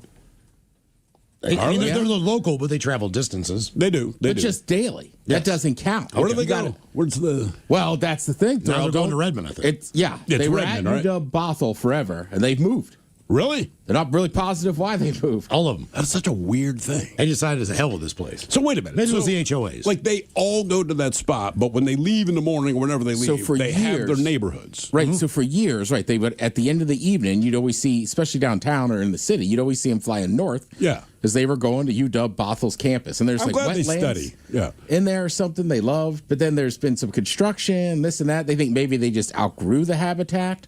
There's also other birds that have shown up, so maybe they're tired of them. I don't know. It's a mystery. I know, it's weird, man. Yep. It's such a weird thing. Guys, I work for an industrial repair shop, and we have a customer that brings us hydraulic cylinders from a crematorium. Well, one day he brings in a cylinder covered in goo, plops it in my hands before telling me the cylinder was used on a table that the bodies would go on before they went into the furnace. I looked at him and said, "Is that?" And before he could finish, he said, "Yep." Then proceeded to say, "It smells like fried chicken." Unfortunately, it did. And now I have a bad relationship with fried chicken. Are you kidding me? Oh, my God. It smells like fried chicken. Sometimes bad stuff smells good, like gas. Sure, but not everybody likes it. But I don't drink gasoline. That'd be bad. Okay. Yeah. Time for a few birthday requests brought to you by Men's Room Roasted Red Salsa from San Juan Salsa Company. Dip responsibly. Guys, could you help me wish my husband Andy a very happy 40th birthday today? He'd love to hear a couple dad jokes from Miles. It'd be great if Coach Ted could hype him up about how great the Mariners will be this year. Thanks, guys. That's from Kayla and from Elena. For Andy Mack. Mm-hmm. You want to go first, Ted? I gotta find my jokes. All right, well, I'll tell you what. First couple games, not so good. But I'll tell you what, last night for the Mariners was great. Yo. The Yankees are super good. You stood toe-to-toe with them. And Cal Raleigh with a walk-off. Maybe he's getting a little of his mojo back. I don't want to talk too good about the Mariners because they seem to ask the bed when we do. But I'm confident in this team this year. They got pitching. All right, Andy, here you go. Couple dad jokes. Guys, what is the best time of the year to go skydiving? What's the best time of the year to go skydiving? Summer? Fall. Fall. What's the worst thing about having sex in a cemetery? What is the worst thing about having sex in a cemetery? What? All the digging. What do you call a Target store that burned to the ground? What do you call a Target store that is burned to the ground? Target acquired? Kohl's. Couple more sentences, Andy. Guys, my friend fell in love with a little person. Oh, yeah? He's nuts over her. What sound does a piano falling down a mine shaft make? What sound does a piano falling down a mine shaft make? A minor one? A flat minor. And what do rich Americans use to go to the emergency room? What do rich Americans use to go to the emergency room? An ambulance? An ambulance, yes. All the gentlemen, today is my pal Stacy's birthday. She is truly a great friend. We've had many excellent adventures together. She's also one of the most resilient people I know. Deserves a massive slab of German chocolate cake and a great bottle of Pinot Noir. No. Rock on, Stace. She's a Cowboy fan. So could the Dirty Germans please diss Jerry Jones and maybe have Coach Ted provide a little inspiration for her team? Thanks, guys. That from Alex. Yeah, you don't have to diss Jerry Jones. You just have to watch the Cowboys. Yeah, he's done a great job of tearing that franchise down all by himself. Yeah, it is all by himself. No, I'll make all the decisions. It's worked out so well. Yeah, I'll be the GM. I know what I'm doing. You want old Coach Smith to pump you up for the Cowboys? All right, here. You'll be all over the news. You'll be all over Sports Center. The Cowboys will win a few games at the beginning of the year, and you guys will be like, "Them boys is back." Newsflash, you're not back. You're not coming back. Jerry Jones is in charge. I think that team is cursed, and I laugh every time. Can we stop talking about them? No, they're going to do it every year. This is the year. Why do you think that? That's my only question. Like, okay, every team has a shot. We understand. Why do you think that this is their year? Because we've been saying it for the last 20 years, and it's not their year. Them and Oklahoma and college football. Yeah, okay. That's right. And guys, I love you. A birthday request for our mama Shannon, celebrating 63 rotations since 1963. She's now known as Grammy, with 3 grandkids. Looking for the Germans to spice her up and make her hot with the bedroom, sexy year-old exercise talk. As a foxy single lady that needs to start dating again. And for Miles to remind her how funny single men of her age are with a few encouraging dad jokes. You're the best mom, lots of love. That from Shay.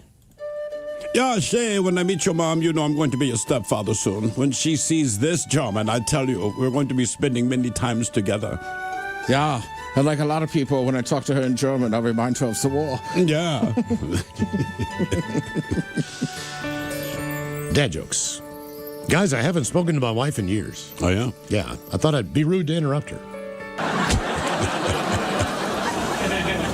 My math teacher said that I was just an average student. Oh, yeah? I told her that was mean. All right. Mean? Mean average. Oh, mean average. What happens when Catwoman kisses Bruce Wayne? What happens when Catwoman kisses Bruce Wayne? What? The Dark Knight Rises. Ted, do you know how much a rainbow weighs? How much? Not much. It's pretty light. Okay. Hey, you'd use that with kids. All right, guys, here you go. Happy, happy, happy birthday. Happy, happy, happy birthday. Happy, happy, happy birthday to you, to you, to you. BG. Ja, the Dirty Germans, brought to you by Men's Room Original Sausage. Available through Uli's World Famous Sausage, mensroomlive.com, and other fine retailers. Schweinefleisch. Thank you, Bob. A couple of extra emails here. What do we got? Let's see here. Ola Bacholas, what I got for my parents. I'd like to say that I got my gift of gab, sense of humor, and adventure from my mom. Like her, I have never had a problem striking up a conversation with strangers, making new friends, or going on adventures by myself. In fact, just this last Saturday, I spent the day celebrating the opening of the Sound Transit 2-line Cross Lake extension. Rode from Federal Way up to the ID, had a few beers at Joe's Bar and Grill in Chinatown while playing pull tabs and chatting there with the regulars. Then I jump on the 2-line, rode across Lake Washington to Mercer, and back to Seattle before heading back down south. I chatted with strangers about how exciting it was to finally see the train running. After all, I got hired with my company for this project almost 9 years ago. I can only hope to continue my adventures well into old age, just like my mom, who'll be 83 this year, and has several road trips and vacations abroad planned, including Paris. I'm so jealous. Thanks for what you do, and as always, stay beautiful. Oh, I'll see you at the return of the Red Party. Nice. On the 11th. That from the Ginger Midget. Has anybody I think taken she thinks that we mean redheads. Oh, that's specifically why she's going to show up. The return of the red. It's all about her. Has anybody else taken it yet? I have not. Across the water, no. Yeah. I talked to a guy who did it Sunday. I was talking to him, and he's like, took the train. I said, how was it? He's like, it was freaking packed. Oh, he just did it to do it, right? And I'm like, oh, how's the view? He's like, I was in a sea of people, so you could barely see out the window, nothing. So everyone had the same idea. Let's ride across. But he said, but from what I heard from people that were sitting down and could look out the window, it was quite beautiful. It's gonna give it a hot minute. It'll die down. Guys, I mean, I think it's awesome. It's great. It's a great connector. It's the only one across water, I believe, in the world.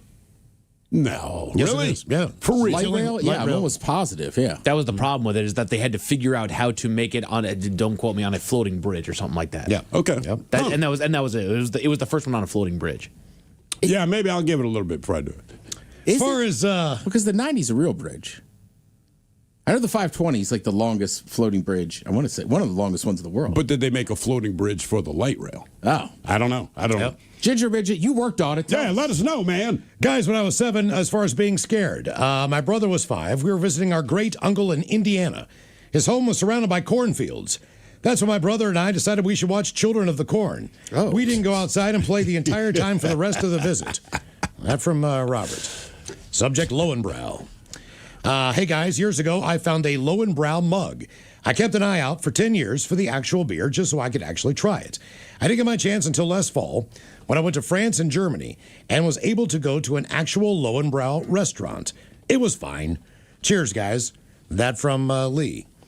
Still getting emails about the Burger King thing.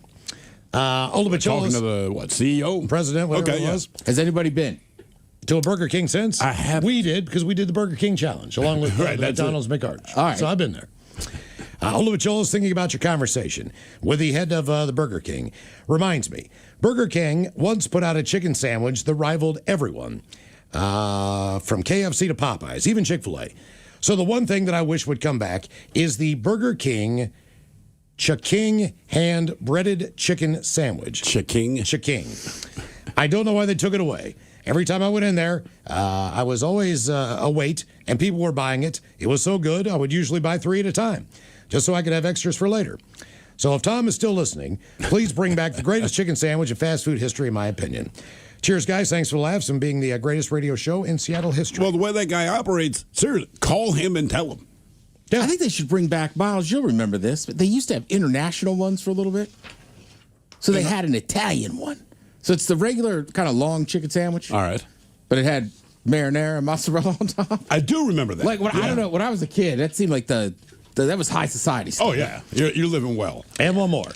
Guys, catching up on the old episodes of your show on the Odyssey app. This one from a few weeks back.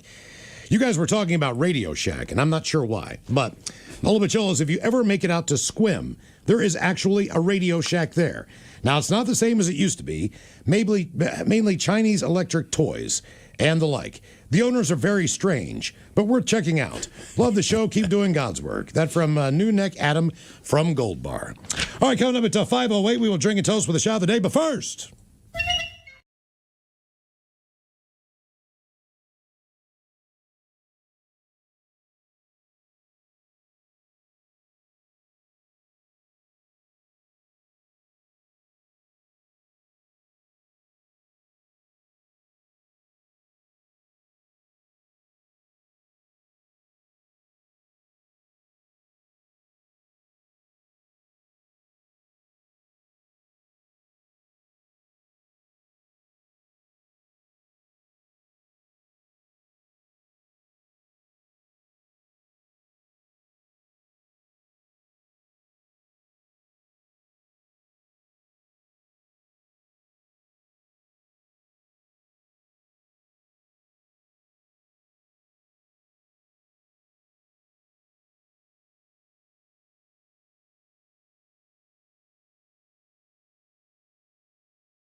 KISW.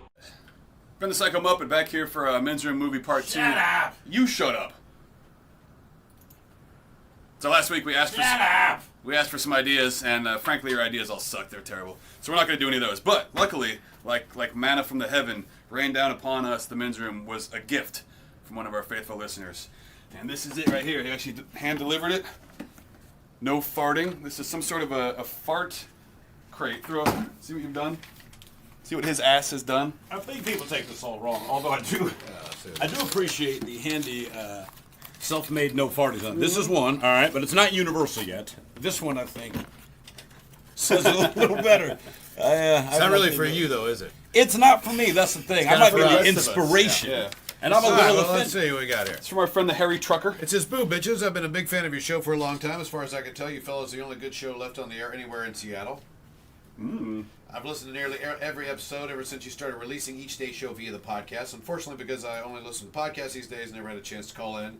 Due to the epic amount of gas expelled during the show recently, I was inspired to put this little package together for you guys. I hope you like it. Be sure to read the instructions thoroughly before use. Thanks for the laughs. Yeah, even you, Ted." That from the Harry Trucker. The Flatulence Survival Kit 1.0. Okay. And it starts with the Flatulence Survival Kits 1.0 manual. Now, this one I like. You see, the butt trumpet tooting, if you will. It actually has music notes, which I would like to think that I do. I put a little symphony behind my gas. And people get very irritated about my farts. And I don't mean the fellas in the studio. I understand that because it smells very bad. But people listen. Wow. It is. I have never gotten so much hostility about my butt. About my butt. Look at this. This is really put together well. Threat level 1, it ain't so bad. Threat level 2, dude, I think you just hit your pants. Threat level 3, oh my God, it's so thick in here that I can actually taste it. Threat level 4, I can't take it anymore. Threat level 1, it ain't so bad. Supplies 1 danger tape. Oh, I see. 5 protective masks. So we actually got some danger tape here. All right. Upon realizing your coworker has dropped this level of emission, remove the above supplies from the crates. Use the tape, cordon off the contaminated area of the workplace. Pass out protective masks. Return to work. I feel like an airline attendant. In the event that I fart, but it's a threat level 1, we'll place the tape around the offending area, place the mask around your head. We would ask you to place the mask around your head before helping children. Threat level 2, dude, I think you just asked your pants. Supplies, 5 times air freshener spray. All right, we got to find that. We got to stay on track here. 3 times adjustable solid air freshener. Fresh berries. You spray it down Oh, here. solid air freshener is this guy. These are 3 good. times scented Just candles. Just a little bit, you know? Yeah, Open it up yeah. a little bit. Ooh, candles. They are berry blossom red raspberry. And 1 times incense kit. Waterfall fresh lily. Anyone have guesses what a waterfall fresh lily smells like? There's the incense. Oh, 91-piece incense kit. Your coworker has just dropped a bomb that necessitates Little holder, harsher too. measures. Use any or all of the above supplies throughout the affected area. Make sure the offending party sees you do it. Just in time for fall. Cinnamon spice cookies. It's like Martha Stewart. It came with an incense holder. Threat level 3. Oh my Full-on- God. It's full-on so hippies. thick in here that I can actually taste it. Supplies equal 50 clothing pins and 6 corks. Your associate is releasing toxic clouds that are stripping paint from the walls. This has gone too far. No one deserves this kind of treatment. Being careful not to alert the target, quietly pass out the clothespins to any affected coworkers. Gather several athletic coworkers together, tackle the enemy. While being held, pull down their pants and insert 1 or more cork into the rear entrance. Ooh, do not do that. Well, Threat level it's up 4. to you. It's up to you, fella. You force our hand. Threat level 4, I can't take it anymore. Supplies, 10 razor blades. There's no more hope. It's time to end the pain. Please follow the following diagram. Remember, kids, it's down the road, not across the street. Make it count. Hey, Thrill. Wow. Why didn't you take the top off those candles? Could you not smell through the hole? Oh, Jesus Christ. I didn't realize That's tremendous. Did not notice the hole. Oh, we got something else, too. So, sweet. Harry Trucker, that is that's quite a kit. I think that's going to keep Miles sane and healthy for Should we quite just some keep it time. in the studio? Yeah. Might as well, yeah. That's fantastic. Thank you. You want Harry to keep? Trucker. You want to keep one in here? I also got this today. Oh, man, I don't know about that. From Urban up in Shoreline. This is actually very, very, very, very awesome. And well, 91 pieces of incense. Well, you know what? And we'll go through every one of those. Think I can do it by the end of the See year. what this look is. Remember when we got the little clown in the mail? It was. This is a mysterious wait a minute. white powder. It's a white powder. It's like Christmas. No way. That's cool. Where did he get that bottle cap? It's like a It's like a keychain. bottle cap around a keychain. That's kind of cool. Take a look Where at did he that. get the bottle cap? We got a note in here. All right. It's like Christmas. Ignore the white powder. Oh, what is this? Okay. Dear Miles, Steve, and Ted. Yeah, it's not for me. Somebody else read it. Sucks. Dear Miles, Steve, and Ted. That's great. Recently, I began making chainmail products from stainless steel, copper, and galvanized steel. One of my first ideas, Ben, was to turn a beer cap into a keychain. Wow. Everyone has a favorite brew, and I thought it'd be a great way to show it off. While purchasing a bottle of Minjum Original Red, I noticed the caps are plain and don't have a logo, Ben. Oh, man. Since it doesn't I'm sorry, I'm not talking. I My barely bad. care. Since it doesn't exist yet, I quickly created one and wove the keychain. I've enclosed the Minjum keychain I created. If ever you create a beer, if ever you do create beer caps with the Minjum logo, I would be glad to make a few for you all. Sincerely, Greg Urban. What a deal. Greg Urban. If you're not black, that's the greatest last name ever. It's like a black dude with the last name White. Like Keith Urban. Right. Keith Urban. I'm a white dude who plays country music. All right. Very cool. Thank you, Greg. That is cool. I'll put that over So here. we got a I'll read that with the keychain? emails. Oh, yeah. All right. Well, you guys got a keychain. Good luck splitting it 3 ways, jerks. Cool. When did you get into making chainmail products, man? Like, who does that? Medieval fair. Yeah, that makes sense. That is a cool movie. So, there's our movie. Jazz hands.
coast to coast and around the world. If it's not important, you'll hear it here, exclusively on In Action News. Here now are Stone Ledbetter and Felix Foxworthy. Ladies and gentlemen, there's a buzz in the air today. You may have heard, you may have seen, or you may have been a part of it. A truck carrying 5,000 beehives overturned downtown this morning. Millions of bees escaped and began swarming the business district where our studios are located. Yeah, man, I had to run, duck, and sneak my way in here this morning, man. There's bees everywhere, Playboy. All of downtown is under a swarm warning. Over 1,000 people have already been stung. At least 121 of them have had severe allergic reactions. Authorities advise avoiding downtown and keeping your windows closed until further notice. Oh, man, this is bad. I am not cool with bees, man. Oh, are you allergic? The bees? I don't know, man. Never been stung. Don't want to start now. You've never been stung by a bee? Not even as a child? Never. I don't mess with bees, man. Do you have allergies in your family? Yeah, man. My Uncle Dimitri, he had a severe peanut allergy. Ah, so no delicious peanuts for your Uncle Dimitri then. Oh, no, man. Dimitri eats peanuts all the time. Roasted, salted, unsalted, even boiled peanuts. Uncle Dimitri loves peanuts. A man with a severe peanut allergy regularly eats peanuts. This is what you're telling me? Oh, his peanut allergy is the styrofoam peanuts and circus peanuts and the Peanuts cartoon. Wait. Your uncle... Dimitri. Yes, your Uncle Dimitri has a peanut allergy, but not to actual peanuts? Dimitri is allergic to actual peanut stone, just of the styrofoam, circus, and cartoon variety. That's not a thing, Felix. A peanut allergy is to peanuts, the food, legumes. Tell that to Dimitri, Playboy. He eats peanuts. He just can't be around styrofoam, circus. Or the Peanuts cartoon. Right. But no, that's not an allergy. Certainly not a peanut allergy. Okay, you haven't seen him breaking the hives just from looking at Snoopy, Playboy. He tried to watch It's a Great Pumpkin, Charlie Brown. Only made it 6 minutes for his throat closed. We had to call 911. From watching It's the Great Pumpkin, Charlie Brown. And one time from trying to watch a Charlie Brown Christmas. Uncle Dimitri stopped ordering things off of Amazon because sometimes they use styrofoam peanuts, man. Last time he did that, went in the anaphylactic shock trying to get to his panini press. Speaking of anaphylaxis, we're getting more and more reports of people being swarmed by bees. Local hospitals are starting to get overrun with people having adverse reactions to the bee venom. Shh. What? I think one of them bees is in here, man. Yep, I see it. Where did it go, man? I think it landed on your back, Felix. Just... Ah! It stung me, man! I've been stung! Okay. Just keep it together. It's just a bee sting. It hurts a little, but as long as you're not allergic, you should be totally... Oh, boy. I think he's allergic. Nah, Playboy, it hurt, but I'm all right, man. What was all that? What was what? The dramatics, the passing out. Oh, that? Yeah, man, I panicked. You big baby. Let's just go to break. Make sure that there's no more bees in the studio. We'll be back! Hello, everyone. This has been an In Action News broadcast, a Comedia Dysfunction. Watch all In Action News videos, new and old, on our YouTube channel, youtube.com/@inactionnews. And make sure you like and subscribe, man. And be sure to follow us on all your favorite social media platforms at In Action News. From coast to coast and around the world. If it's not important, you'll hear it here, exclusively on In Action News. Here now are Stone Ledbetter and Felix Foxworthy. Tonight, a kitchen worker sought therapy after he dropped a dish on the floor and nobody clapped. But first, there's a new study on the great digestive relief benefits of fennel. This week. Say what? That's what they're saying this week. Next week, they'll be back to saying the fentanyl's bad for you. I don't think anyone has ever suggested that fennel... with Miles and Thrill. All right, cut up to 5:08. We'll drink a toast with the shot of the day. And we do have your headlines on the way at 5:50. But first, a quick check-in with Mike Hawk and some of the stories and headlines he is not working on. Sure, why not? Thanks, Miles. Jesus. Western Kentucky is reporting issues with tumbleweeds as they stack up on people's homes, causing a fire hazard. Dude, again, going back to Colorado when I lived there, rattlesnakes, tumbleweeds were everywhere. We left our garage door open one time, went to the grocery store. We came back, the entire garage was full of tumbleweeds. It's really not a big deal. I don't know what's going on in Kentucky. This year's going to be bad. You have to remember, the East Coast normally does not get hit with wildfires. Very rarely. Sometimes in the Southeast, they'll get them. But with the wind, with the dry, with the lack of snowpack, with all those other things, those things are the worst things. They're just tinder to possibly be around your home. Absolutely. They absolutely are. Yeah. You just grab them and just throw them in the compost bin? Like, what do you do with the doggone thing? You put them in the burn pile out back? You can, but you might start a brush fire. Yeah, right. Honestly, most people, you just pull them out of your garage and just let the wind blow them away again. Let someone else do it. Actually, my mother, I'm not making this up. So we moved away from Colorado in 1978 or 1979. She still has this one tumbleweed that she has moved for the last, 45, 50 years or whatever it is. Because it was a massive one that blew to the house. And when we left Colorado, we didn't live anywhere where tumbleweeds were a thing. Right. So if you visit their house, and oddly enough, now they live in New Mexico, there's tumbleweeds every goddamn where. But if you go to their house, there's this tumbleweed that's 50 years old. That she's it gets smaller every time they move because they're so brittle. Sure. But still has it. I got unreasonably excited the first time I ever saw one. 'Cause, I grew out here in Western Washington. We don't get them out here at all. Handful of trips out there out on 90. It's like, oh, there's one. And, you blast one with your car. It just feels great. It does. It really does. Boxing training was found to have slashed blood pressure in young adults with early hypertension. Well, as long as you're training and not getting punched in the head. Yeah, no kidding. I mean, you can training is different than boxing. Yeah, hit a body bag and a speed bag all you want. Do jump ropes, do all that stuff. Just don't get punched in the face. I think, Ted, you put it best when you said, yeah, but the punching bag doesn't punch back. Correct. Right. Bag work's great. I mean, trust me. Last time I did bag work, I was puking. I win every time. Yeah. I do like a speed bag though. Yeah, speed bag's a little tougher, but also there's a lot of boxing gyms too that just run fitness classes where you'll learn to throw a punch. Sure. Yeah. But you don't have to spar. You don't have to do any of that crap, and it's a serious workout. Right. I believe it's the exercise, the workout that goes with fighting, which is an incredible cardio workout. It's fantastic. I mean, think about what those guys do. There's MMA, boxing, right? 3 minutes at a time in boxing. What is it? 5 minutes MMA. 5 minutes MMA. Right. I mean, not even when you're engaging with your opponent. Just the fact that you're bouncing around the ring for that long. Just try that at home. Absolutely. You're not going to do it. The simplest way is try to jump rope for 3 minutes, stop for a minute, and then do it again. Do it again for 3 minutes. 12 times. Try to do that 12 times. Right. Man, Sounds impossible. I did the P90X. Remember when that was the whole fad? I bought that and I got that. My favorite day was Kenpo.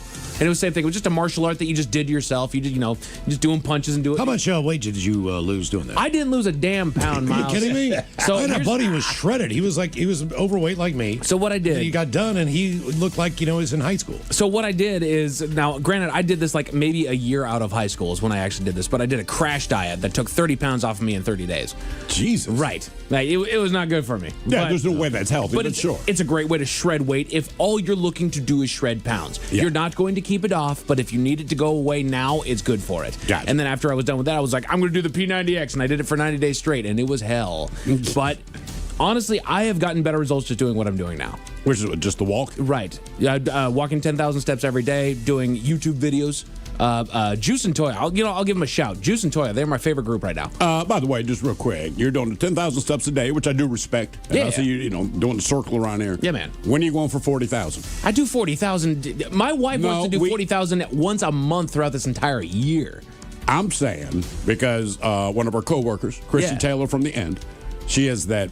What do you call it? The little walking pad. Like a walking pad. Yeah. I think. What if we did it for charity? Right? You just do you think in a 4-hour show, if you had that thing in the studio, right, and you're just moving your legs on that, because she does it, you're walking her off and you kind of see her bouncing up and down, and you realize she's walking. Do you think you could do 40,000 steps in a 4-hour show? I don't think I could do it in 4 hours because it takes me 8 hours, but I could. So it takes you 8 hours to do 10,000 steps? No, to do 40,000. Oh. To do 40,000 steps. But if I came in here, like, as soon as the morning show was done, You're just doing it, though, because I would think any other time there's breaks and all that. This, not really a break. What's 10,000 steps? Is that 3.5 miles, 4 miles? Something like that. Ted was doing the math here not terribly long ago, and I think 3.5 miles at 10,000 steps. And I'm at 8,800 right now.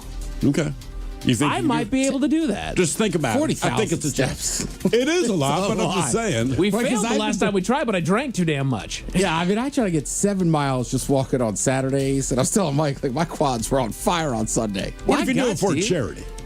For a charity, not a bad idea. We say, like, look, man, can you do, and you could, like, start after the morning show. Do a little walkathon thing? Without going anywhere, right? It's a walkathon, but you're here. Can you walk from Tacoma to Seattle? Oh, God. I basically walked from Tacoma to... What would you do? Like, you just walk down Aurora? For the most part? No, we'd find random streets everywhere. We walked all around Tacoma. The Burt Gilman goes pretty far south. Yeah, we did walk around Seattle. We walked around Green Lake. That's not a bad call. Somebody here says, Mike, get one of those desk pedal devices, right? That would sit under your desk in the studio. You could pedal while on air. Hell yeah. Someone else, hell yeah, I'll donate. Let the kiddos do at school. Some money for every 10,000 steps or whatever. What have you worked me? This might actually be a thing. Okay. Look, man, you're the guy that does it. You're the guy that walks, and sure. You have your goal. Why the hell not? I'll walk with you. You'll walk with me? I'll do it. What? Okay. Notice, I'm not volunteering. I'm volunteering your service. I've got Hoka's. We'll stop by a mall, do a lap or two. There you go. Enjoy the time. Go down to South Center. Okay. Do a couple laps. You know what? I'll do this. We'll work out the semantics. We'll set this up. Keep it in mind. I'll do 40,000 steps on the air. Let's get this thing done. Okay. Where are you? Just phone it in. The people on YouTube, they're behind it, man. Okay. They're behind it. Okay, I'm in. You can still talk because you're walking. Yeah. Right. Yeah, I'll just have the pad here. I could probably just... I can be like that. I can be like that annoying guy on the meetings now. That's just he's just doing steps every day while he's on here. Like I say, if you talk to Christy Taylor, right? When we do In Action News, we do it Wednesdays after the show. Yeah. She's always here. You go to her office, and she's talking to you, but she's just walking behind her desk. It's actually really weird to look at. But all right. I'm just saying. She's inspired by Mike. True enough. Yeah. You know what? I did inspire her to get that thing. There you go. Okay, I'm in. Maybe we can get her involved. Maybe we'll see if the end will do it as well. Yeah. Like, look, if you're going to do it and he's going to do it, let's make it a thing. Everybody put the 40K out there. Yeah, not everybody. Steve, I'm going to get you to... If I get 40,000 steps, maybe you do it. 40,000 40,000 steps, and then you get in here and you do it one of these days. Think about it. Mull it over. If you hit 40,000, I will attempt it at a later date. Okay. To do the same. All right? I'll make that deal with you. You get 40,000 steps, I will be so mad at you and hate you, but I will do it. All right. A new bankruptcy survey suggests that most Americans are just 3 months away from financial collapse. Great. Hooray! Bring on the good news. That's what we needed to know. Yay. 40,000 steps. Financial collapse. Put your thinking caps on, Jess. Hey, look, more time to exercise if you don't have a job again. That's a fact. There you go. You know what? That's do all it I'm for going to charity. do when I lose mine. I'm just going to go to the gym every day. Try to get the yayas out. Put your thinking caps on, Jen. Time for the Merriam-Webster word of the day. Unfortunately, I give you guys about a 10% chance of success on this one. If you get close enough, you get close enough. So, this is a noun brought to you by the letter G. Kind of has more of a J sound, but it is of or relating to people who have high social status. Can be used as somewhat old-fashioned synonym of aristocratic. It can also be used to describe something with a quietly appealing or polite quality, as in genteel manners. By the way, YouTube just says, future Thrill is going to hate present Thrill. Yes, I know this. Grandiocious? But he said it sounds more like a J. It sounds more J-ish. And I accidentally already said it. Grandioses? Genteel. Genteel. Yeah. I don't know that I think of that as like a word to describe rich people. It sounds like an insult. It's a genteel little fella. Gentile would be more of an insult. Genteel. You got money. Yeah, this is too... Really? It's genteel. Yes. Because he's right. Gentile. I-L-E is a different word than genteel. Somebody called me genteel. I'd be like... Put your dukes up, man. Don't say what you were going to say. It's supposed to be like, F you. Oh, Lordy. And do you mean genteel? F you, bitch. Call me rich. A new study found that the Earth was formed largely from inner solar system material. What else did they think it freaking was? I thought they knew that. Right. Well, they just figured out that an asteroid has all the spores of life. Right. Comets for the most part, yeah. And asteroids as well. I thought they already knew. They always said, like, I'm telling you, that's where we got the octopus. Most of the planets, it's all, with gravity and like giant rock crashing together. Right. You, like, where else did you think it came from? But I say that all the time. It was just one specific one, I think. So everything else was just from a regular old asteroid. Right. That hit our planet. Bam, hit us here. Yeah. And wasn't the moon created from an asteroid that hit us too? So they blasted into us. They and created the moon? believe that the Earth at the time collided with something roughly the size of Mars, and that blew about 1/3 of that Earth up into the atmosphere. It ends up coalescing, and that's what became the moon. And they figured that out because a lot of the material on the moon is exactly the same that you find on Earth. So they were like, oh, that used to be part of Earth, and they kind of pieced it together from that. Gotcha. Okay. Well, the moon just did take a major strike last year, they figured out. Was it? Yes. Was it last year or they think like 2? Yeah, it was last year. On that note, I want to say the Artemis rocket to the moon is supposed to launch tomorrow. Okay. Supposed to launch. Supposed to. And they're not landing on it. They're going around it. Oh, I thought that this was the journey to the moon. This is to the moon, but Just not physically on on it, right? Just go around it, do the dark side of the moon, which the astronauts are freaking out about. Because the thing about the dark side of the moon, it's radio silence. Yeah. It's only like 15 minutes, but if anything goes wrong, and yeah, I caught the interview this morning. There was a guy who was like, things happen up there. Oh, yeah. One of the astronauts, his wife died of cancer a couple of years ago, right? Which is already sad, but he's a single father. He has 2 teenage daughters. They know he's getting on the rocket, but basically he told them, this is where the will is. And he's like, it's a heavy conversation to have, but he's like, I'm going to frickin' space. I have to be honest with my kids. Like, I might not come back. Damn. That's a fun job. Ted, what day is it, buddy? Tuesday. You're right. It's National She's Funny That Way Day. What? The Men's Room Top 10. What? I know. The Men's Room Top 10. I only support it because it gives me material for today. But yes, it is National She's Funny That Way Day. And the thing is that I listen to that, and that's the excuses that we make for our friends. Those are the quirks that they have that we just kind of universally accept. She's a racist. Yeah, she's funny that way. She's just funny that way. You know, sometimes she says things. Yeah, that's right. She's from a different time. Yeah. Nice way of saying you're a racist. So this is why I decided to bring us 10 quirks that we only accept from our friends. Okay, that's fair. For whatever reason, we let friends get away with a lot of crap. So I just put that into Google, and here's what we got for the AI overview here. Number 10 being intense physical proximity or comfort. They basically say like sharing a bed, lounging on the couch together, zero awkwardness of being as close as you will. Now that's more on the female tip. That they'll cuddle next to each other and whatnot. Dudes will. Women go to the bathroom together. Yeah. Like, I don't know what you're doing, and I do not care, but it's just odd. Like, I'm going to go to the bathroom. It is an event. Dudes, it's just like, hey, man, I got to take a leak. I'll be back. I never say, Mike, wait up. No. Look, if you're in the shower, I'll go in the bathroom and take a... That's right. Yeah, use the bathroom. I did get... If you're my friend... I got a peek into my... I don't care. I'm not checking you out. I'm just going to go to the bathroom. Oh, I'm checking you out. Into my wife's life literally just last night. Because every time, let's go to bed. We have our nightly routine that we have. Sure. We do the two of us. We'll do a crossword puzzle together. We'll do connections. We'll watch TikToks together. Sure. We'll just kind of have our nightly routine. But she takes for freaking ever to get into doggone bed. As soon as it's time for bed, I will literally do a crap ton of things around the house because I know that just her going into the bathroom is a 25, 30-minute ordeal. Like, what in the hell? What is she? Is she constipated? I mean, like, what do you... So I got a little insight into this because your boy might have gardened a little bit too much last night. And so I was just sitting in there, just enjoying my time. And I was wrapped up in a blanket because I was cold as hell last night, and I was just watching. She's doing her brushing her teeth. She's doing her face. She's watching a YouTube video on there. I was like, this is quite nice. This is relaxing. Okay. I enjoy this. I would assume it's a skin routine. Absolutely. Yeah. And she's religious. That's what I call masturbating. Skin routine, baby. Skin routine. Keep it loose. As far as the quirks that we only accept from our friend, grooming or stray hair removal. Pointing out a stray hair or something in your teeth or even trying to fix it for you. The number of times that we'll walk up to each other and just pick something off of a shoulder, say, hey. Or if you got something in your hair but or you your head. only want your friends to do it because you're not embarrassed. Correct. If I go, Ted, you got something in your teeth, it's not embarrassing. If a stranger says you got something in your teeth, for whatever reason, mortified. Same scenario. Yeah, it's horrible. Also, if you like, you can have What were you doing today, Ted? I I came down the hall and Ted was scratching his bees, right? I was. And the thing is, like, Ted chuckled, oh, man, you just saw me scratching my bees. And neither of us cared. It's always the right side. You know, just like, whatever. I am a right side. You only scratch the It right was, side. in fact, the right I don't know side. why. You And never I'll tug reach left. over. Like right now, I'm grabbing the left side, but you're right. I always go from the right. But, like, right? you chuckled, said something. I'm like, I don't care. Right. Also, It's your just friend will tell you have a booger coming off your nose. Oh, yeah. It's like you could have a perfectly decent conversation with someone who you barely know, and they could have a bug, and you won't say and you a just keep looking word. at it like, I wonder if they know that. Is it my job to tell them? It should be, but you're not a close friend. Right. So I can't. Because if not, I'll just go, hey, dude, you got a little hanging out right here. Right. Ted and I will actually fake each other out. He doesn't know this, but Ted and I will fake each other out because I like to look people in the eyes when I'm talking to them. Yeah. Especially if you're a good friend of mine. And I notice your eye movements. And from time to time, Ted will just start looking down at my mustache.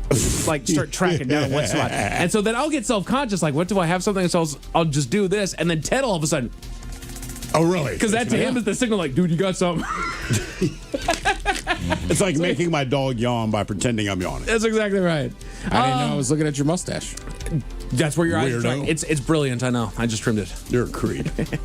Ted, looking at your flavor saver. It's getting damn white over here, man. Being chronically late. Showing up significantly later than planned to do everything, knowing that you'll still be waiting for them. You know, we caught it, I feel like just yesterday. Well, I typically don't meet up with strangers. Like, I might run into a stranger, but Sure. I didn't call somebody I didn't know and say, hey, we need to be here at 4. yeah. Honest to God, this actually happened this morning. Yesterday, we were talking about our friend Batman. Yes. And he's always late. And I was saying, man, his kid's going to go to the same high school as mine. So I hope he does not make his kid late. All right, so today, the high school had a parent orientation, and Batman was there.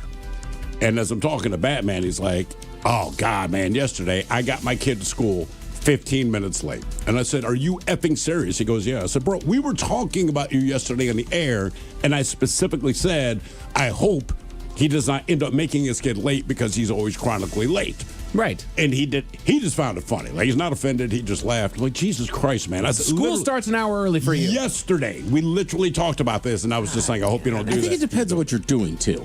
If you're just meeting at a house, no big deal. Come on over whenever. I just hate it if I'm sitting at the bar and it's been like 45 minutes. Like now I'm just, especially if it's not like a neighborhood I know. Like now I'm just random guy in a bar by Because you myself. don't want to get hammered without them. No. You kind of want to drink together. And it's like, man, I've slowed but I down can my drink, drink I can order. drink fast.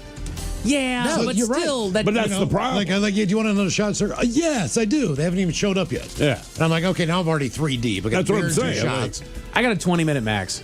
If you're 20 minutes late, I'm either calling you or I'm just going to bail out. Like, I don't That's think fair. you're showing up. That's just too long. 10 quirks that we only accept from our friends: inaudible or telepathic communication. Using only a look or a shared eye roll across the room to hold a complete conversation about how much you both want to leave. Oh, yeah. 100%. Yes. Yes. I would also say, and I don't know if it goes for women too, but I feel like most of my guy friends, like, our plans are always 50-50. Yeah, they're liquid. Like if we go, let's get a drink on Friday, and you call me, and you text me Friday and go, I can't make it. Like, all right, no worries. Right. That's cool. Honestly, I'm half relieved if you call me and say, hey, man, I don't think it's going to happen. Like, oh, good. Thank God, dude. I didn't want to go. That is always your position. What is that with you, man? As long as I've known you, it's always been like, it's cool if you cancel. Right. Do you go into like social panic or what is it? No, because honestly, I wake up and I'm comfy. And I'm just going don't to want get. to ruin I am okay. more than willing to get uncomfy to go and have fun with people. I truly, truly am. However, when you tell me that I'm out, like, I got a day on the couch. Okay, I'm good. I don't got to do a damn thing. I don't have to put pants on. Publicly correcting or managing you, telling you to stop talking, grabbing food out of your hand, forcing you to stop embarrassing yourself in public, all that stuff. You almost rely on your friends to do that. Right. Like this To is be that fence. Yeah. Yeah. Because there's times, and Ted's been there for this, or my wife say, you don't need another drink. Well, we're going to fight about it. Tell her to be like, bro, slow down. And I'll stop. There you go. I've had to say to a buddy before, like, stop touching that person. we've had some and they're of like, what? And they don't mean anything bad, but they tend to be like a touchy, and I'm just like, Right. that she does They're not want to talk to her. Stop. Like, don't even turn around. I watched my buddy hit like $600 on a slot. Yeah. You know, on a video game, right? And I'm like, give me that. Like, and I hit cash out. And I'm like, no. And I took the thing and I walked away. because I did not want him to lose that money. No, right. You're going to just blow it. But if he wasn't one of my best friends, right, he probably would have made knowing him $3,000. Right. Sure. But I don't care. Not today. It's like you're up $600. Not today. You're out. Get out of this chair. Stop it. Stop right now. I think we all know somebody who recently, I don't remember what event was going on, but they showed up and it was like, you need to go home. It was at our event that he did this. It was our event. Yeah, I was like, dude, you gotta go. No, $600. You are out of the. You're out of the gambling area. You are back to the bar. You are not losing that money. Taking ugly or awkward photos. That is what it is. Yeah. Borrowing items permanently. I don't. Again, that might be a woman thing. Yeah, I'd say, I don't know. I've done it. What if he's thinking? The jersey. He's very liberal with his jerseys, man. My stuff. And is I kind of traded him a jersey, so I feel okay. And if he ever asks, so like, I will give it to him. Right, if they ask. I've had my buddy's toilet snake for like 6 years. Oh, that's useful, dude. I know. But he doesn't need it until he needs it. Right, but I haven't had to use it because I've kept it. Now he's got my Scott's lawn spreader. There you go. And all that, and the tree trimmer. Yeah. That I have. But I know if I need it, I'll just give go him a call. I'll just go get it. I'll use it for the day, and I'll even take it back to his house. But that's the way you do it. Like, look, man, it's not a sexy item, so you keep it until I need it. Right. Right? That's it. And then I'll leave you with this last and final quirk that we only accept from our friends. I want you to all imagine you're sitting at home, you're just enjoying a day. Hey, Steve, can I come in? The no-notice drop-in. Well, then you know there's trouble. No, man. Unless they're in the Cell text phone you has kind of killed the drop-in. I get a drop in. I got one guy that'll do it. The new hotness. Than a knock. The new hotness, man. Brother would just roll in, right? The dog starts freaking out of the window and all that. My kid's looking out like, I don't recognize the car. I'm like, then I know who it is. He is so funny to me. We always have a good time. Like, you don't ever have to tell me when you're coming by. Just come by, man. And that is exactly what he does. About 3 weeks ago, I woke up to my doorbell. Okay. I hadn't heard that thing in years. Because Jehovah's Witness. I'm normally at work during the day. No, and then it rang again. And I'm like, that's the doorbell. It was a guy downstairs with a package, but I had to sign for the package. Oh, right. So he rang the doorbell. And I went down there and I was like, holy cow. It works. It's a person. What a thing. A teenager was arrested on murder charges, but how they found him is a little dumb, Miles. That's a little bit weird. Why? So how about it at 5:50? Thanks, our headlines are coming up at 5:50. In the meantime, have we made it to drinking time? Somebody out there deserves to be recognized. And the men's room knows just who it is. So to you, we say, bottoms up, sailor. You're the toast of our shot of the day. Drink time it is, and as usual, we head to the drink desk and Steve at Thrill Hill to find out who we're toasting. Yes, indeed. And today we toast an unidentified man from somewhere in Florida. This story is so stupid, all right? So this particular guy was a regular customer at a convenience store. And the one thing to set him off, people pretty much said he always wears the same clothes, and he stood out specifically because he had only one eye. Just remember that. With that said, he wore a patch over the non-functioning eye, and he came in there every night to buy cigarettes. He also rented movies a couple of times a week. So the store had his name and address. Well, one night, the man came in, but he's wearing a large paper bag on his head. Oh. And he says to the employee that this is a robbery. I want all the money. The employee at first said, it's a good one. And he started laughing and grabbed the guy's cigarettes. Meanwhile, the guy with the bag on his head said, I'm serious. Give me all the money in the drawer. Well, eventually, the cashier figured out that the robbery attempt was real and handed over the money, then called the police because he's like, I know who this guy is, etc. Well, it's pretty stupid to rob a place when you regularly shop there. Also, when you have your name on a computer. But the thing that really set it off is that the paper bag he put over his head, he only cut one eye hole. Oh, Jesus, come on. So you're a one-eyed dude that regularly shops at this place. Then you're going to rob it and put the paper bag on your head, pretend you're someone else. The cashier was just like, you've got to be kidding. What an eye hole. Yeah. What an eye hole. He cut one eye hole. Yeah. The cops tracked him down, and he was, in fact, arrested. Shocking. Jesus, man. Come on. Tight eye hole you got there.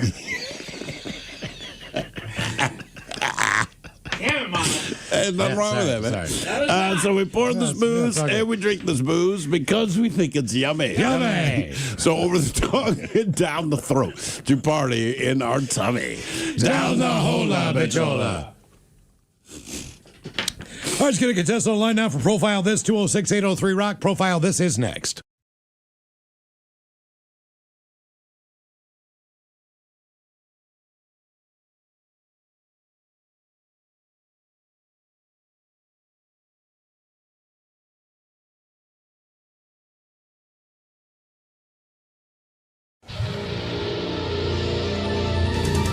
From coast to coast and around the world. If it's not important, you'll hear it here, exclusively on In Action News. Here now are Stone Ledbetter and Felix Foxworthy. Ladies and gentlemen, there's a buzz in the air today. You may have heard, you may have seen, or you may have been a part of it.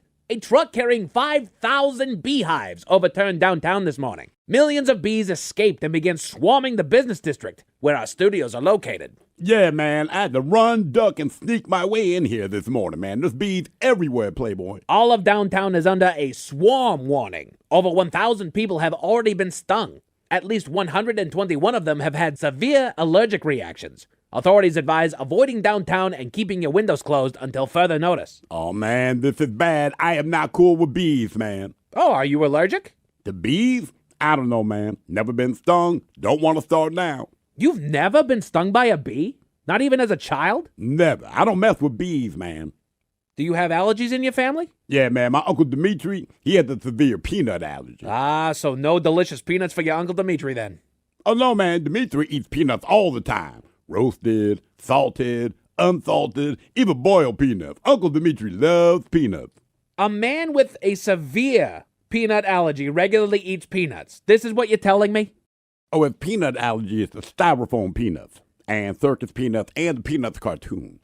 Wait.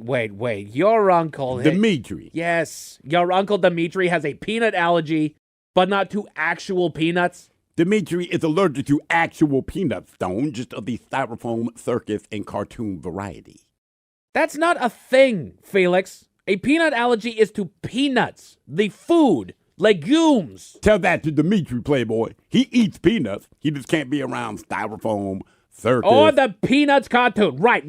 But no, that's not an allergy. Certainly not a peanut allergy. Okay, you haven't seen him breaking the hives just from looking at Snoopy, Playboy. He tried to watch It's a Great Pumpkin, Charlie Brown. Only made it 6 minutes for his throat closed. We had to call 911. From watching It's the Great Pumpkin, Charlie Brown. And one time from trying to watch a Charlie Brown Christmas. Uncle Dimitri stopped ordering things off of Amazon because sometimes they use styrofoam peanuts, man. Last time he did that, went in the anaphylactic shock trying to get to his panini press. Speaking of anaphylaxis, we're getting more and more reports of people being swarmed by bees. Local hospitals are starting to get overrun with people having adverse reactions to the bee venom. Shh. What? I think one of them bees is in here, man. Yep, I see it. Where did it go, man? I think it landed on your back, Felix. Just... Ah! It stung me, man! I've been stung! Okay. Just keep it together. It's just a bee sting. It hurts a little, but as long as you're not allergic, you should be totally... Oh, boy. I think he's allergic. Nah, Playboy, it hurt, but I'm all right, man. What was all that? What was what? The dramatics, the passing out. Oh, that? Yeah, man, I panicked. You big baby. Let's just go to break. Make sure that there's no more bees in the studio. We'll be back! Hello, everyone. This has been an In Action News broadcast, a Comedia Dysfunction. Watch all In Action News videos, new and old, on our YouTube channel, youtube.com/@inactionnews. And make sure you like and subscribe, man. And be sure to follow us on all your favorite social media platforms at In Action News. From coast to coast and around the world. If it's not important, you'll hear it here, exclusively on In Action News. Here now are Stone Ledbetter and Felix Foxworthy. Tonight, a kitchen worker sought therapy after he dropped a dish on the floor and nobody clapped. But first, there's a new study on the great digestive relief benefits of fennel. This week. Say what? That's what they're saying this week. Next week, they'll be back to saying the fentanyl's bad for you. I don't think anyone has ever suggested that fentanyl is bad for you, Felix. You say that, but just last week, we addressed the fentanyl epidemic in our society. Well, my memory isn't what it used to be, so I suppose we may have mentioned the recall of fentanyl due to some sort of contamination, but this study says it actually provides much-needed relief to those with digestive issues. Well, then you'll be fine with the fact that I put some in your coffee this morning. Oh, my goodness, Felix. I knew there was something off about my coffee. But it didn't taste, I don't know, earthy like I would expect. Why would it be earthy? It's a vegetable, Felix. And how did you even get it into my coffee? It looks completely normal. I just dissolved the pill into your cup. Pill? Where did you get a fennel pill? Out behind the convenience store down the street. Happy's convenience store? The one with the one-eyed cashier who calls everyone darling? Yeah, one-eyed Tammy. Felix, Happy's convenience store is a front for the illicit drug trade. I did not go into Happy's, Stone. I bought the pill from behind Happy's. Behind? Felix, did you put fentanyl in my coffee? Oh, not a fan of it now.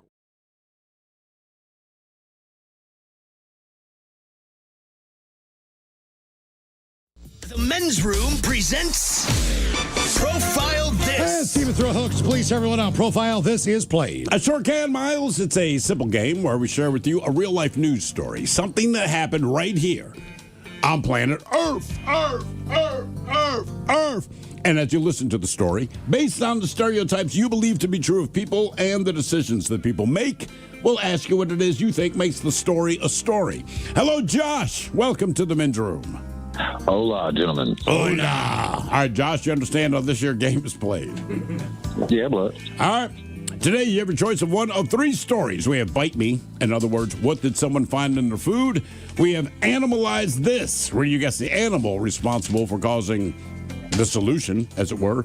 And License to Spill, where you guess the substance responsible for creating the mess.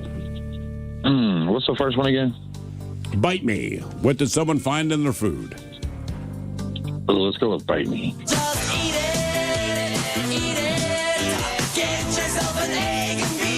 Don't take this wrong, Josh, but when you said Bite Me, it just sounded creepy. But I respect that. All right. We go to Brevard County, Florida, where a jury awarded over $14 million to a woman who ate ice cream that was contaminated with something. Brandy Buckley, she was hospitalized after eating the ice cream from the Malabar franchise back in 2018. This just happened. Did you say $40 million? 14. $14 million. Okay, $14 million. This happened in 2018. Here we are 8 years later. The jury awarded her $14 million. Now, at the time, she bought the ice cream she was using the drive-thru window at the Malabar location. After consuming the product, Brandy was taken in for emergency treatment. She later developed complications like portal vein thrombosis and significant internal bleeding, prompting an ablation that resulted in permanent infertility. She can't even have kids now after eating this ice cream. Whoa. Now, as a result, jurors found that the national franchise is liable under what they call the agency theory. That means the accountability extends beyond the individual location, and it involves every single franchise under the name. Malabar. Never heard of it myself. Now, the question is, what was in her ice cream that led to all this? Was it nails? Was it fecal matter? Was it glass, or was it wood splinters? So nails, fecal matter, glass, or wood splinters. What was in her ice cream that actually led to her infertility by the time she was done? Ooh, that's a tough one because there's some heavy materials there that could hang out over time and you know cause some serious disruption. What do you think, Ted? Honestly, I'm thinking because it messed her up so bad that it's got to be fecal matter, and it was bad fecal. As opposed to the good fecal. Well, weren't we talking a few weeks ago about fecal implants? But it's not oral. Yeah, It could be from a cow. Right. Yeah. Yeah. Josh, what are you thinking? Man, bro, I'm thinking because it's got to be true. You said it was in her food, in her ice cream. It was in her ice cream, yes.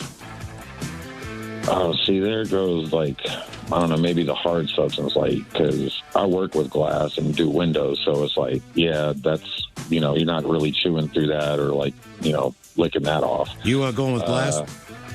Huh? No, he's not. You're not going with glass. No, because I'm thinking if it's an ice cream, bro, it's going to be like, it's a chunk that's going like something you crunch on and be like. Well, I'm going glass, Josh. You want glass? Okay. I was thinking wood splinters because it is, something that can be softened over time, but could like, I don't know, maybe stab something, poke something. And then the fecal matter, I don't know, I could imagine you get sick, but not to the concept of like losing the ability to have children. That's insane. All right, what was in the ice cream? Nails, fecal matter, glass, or wood splinters? We'll find out next. That was a tease. You are listening to The Men's Room.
Listening to the Men's Room with Miles and Thrill. 99.9 KISW. Category is Bite Me on Profile List. We had a Florida jury that rewarded a woman over $14 million for something in her ice cream that really screwed up her insides.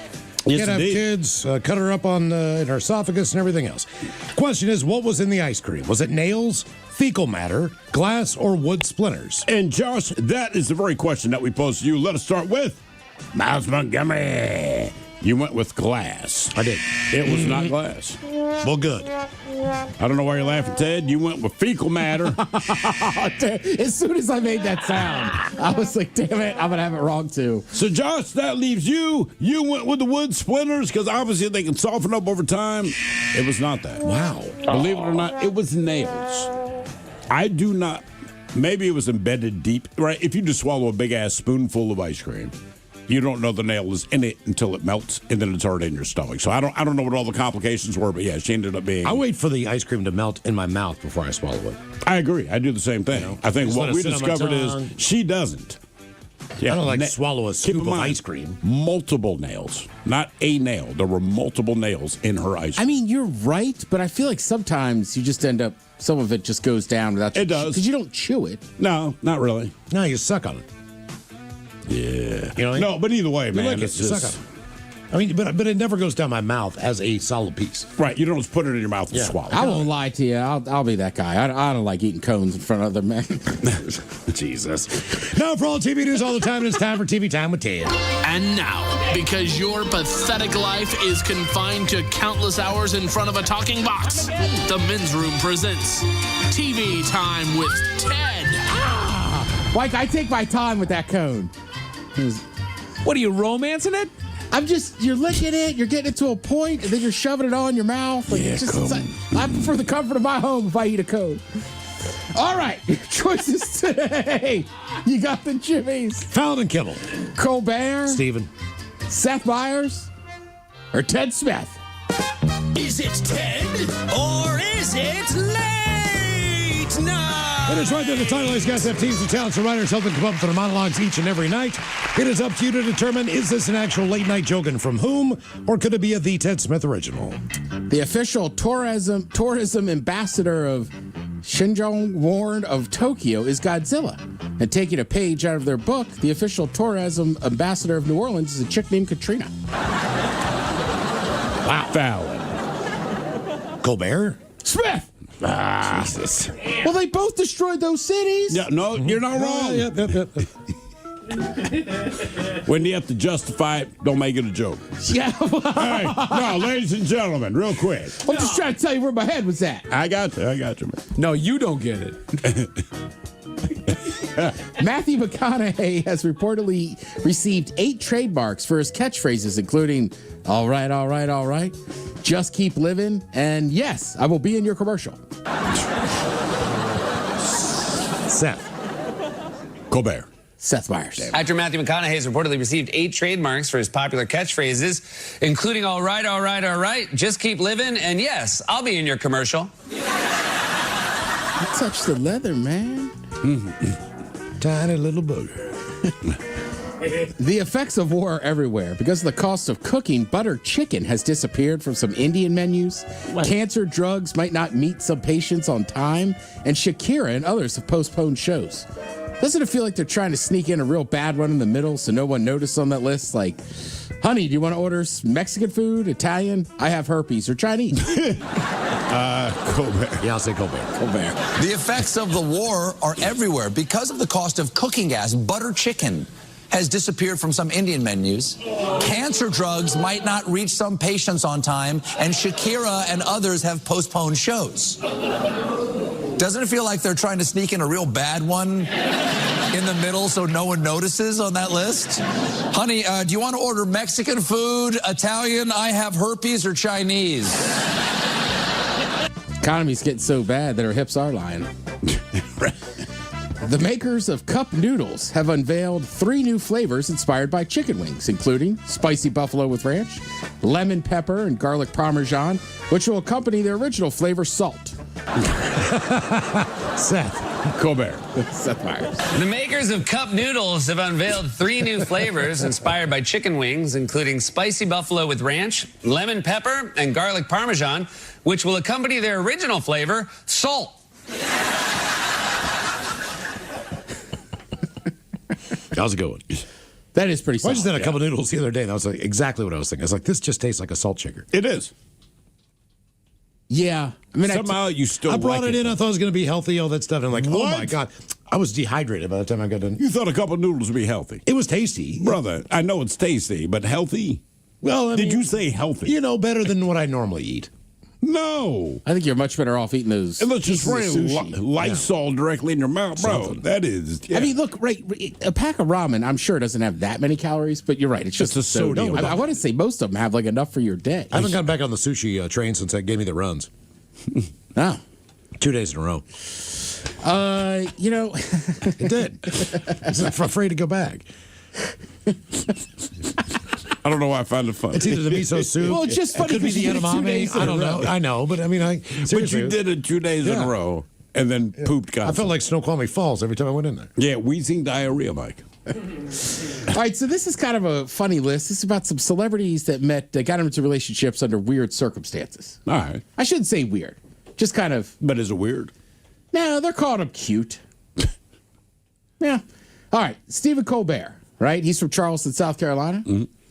Where my niece is. So he flew back to his hometown of Charleston, South Carolina to decide whether he wanted to marry his then girlfriend. He went with his mother to a musical, and at the after party, he met the woman he'd eventually Evie. marry. Let me see. Evie. Evelyn. Sorry, I just couldn't say Evelyn. Right. So basically, he goes back home. Do I want to marry this girl? Do I not? Goes out, meets another woman, and it's like, oh, I'm going to marry her. But he went away from his girlfriend to break away from the whole situation just to see and sit down and okay. If he wanted to marry his girlfriend. She was not there with him, I guess. No. And he just went to a show with his mom. Which, I think everyone should do that before they get married. You need to go someplace for a weekend with your mom by yourself. Just sit down and go, do I really want to do this? Yeah. I'm not going to argue with him. Lana Del Rey, she met her husband. She was on a swap tour in Louisiana. He was the boat's captain and tour guide. I heard that. I did hear she's that. Kind of famous for just being that famous and just married like a random average person, not another celebrity. Yeah. Well, if you like somebody, it doesn't matter. It doesn't, but you could fathom. I get why a lot of celebrities date within those circles because they understand kind of your situation. Common, right? I mean, and in the women's defense, or I don't know, or Lana Del Rey's defense, like for that guy, like that's a different lifestyle, right? Like you can't be like, no, honey, you go to the store. Right. She's like, I'm Lana Del Rey. Like I'm not running to the store. Well, Pamela Anderson married the guy that was fixing her home in British Columbia. And as soon as I read that, I was like, there's no way. The guy that's fixing up your house you're going to marry? It's like 2 years later it was done. So, sticking with TV, that's what happened to Larry David. He was building a home on Martha's Vineyard, and that's why he wrote it into the script of Curb Your Enthusiasm. He was going through a real divorce. Right. He had been building this home. Yeah. The wife had been going over there to monitor it, and she fell in love with the guy building the house and left him. Tell you what. I mean, it's not funny, but damn, dude. I got the lowdown on what really happened with Senator Kennedy. You sit at a ferry dock on the Vineyard and find a woman in her 70s. She will tell you the lowdown on that island. It was awesome. She will. Yeah. It gave me a lot of info. Sarah Hyland met Bachelor in Paradise star Adam Wells on Twitter. She often posted about him. They got married in 2022. Damn. Yeah. I like to post about some famous chick and see if you can marry her. By the way, real quick. Well, you like every one of Britney's. Maybe it'll happen. Post on Britney. Did you see the one that she put out today? I haven't seen today's yet, but I feel bad because I know you're normally the first name that I share a follow with. Correct. And you're always on the top. There's no other people that we have. Well, I interact with her page a lot, so when she posts, it shows up quick in my algorithm. And as a matter of fact, I don't even follow her. You post on her page. It just comes up. No.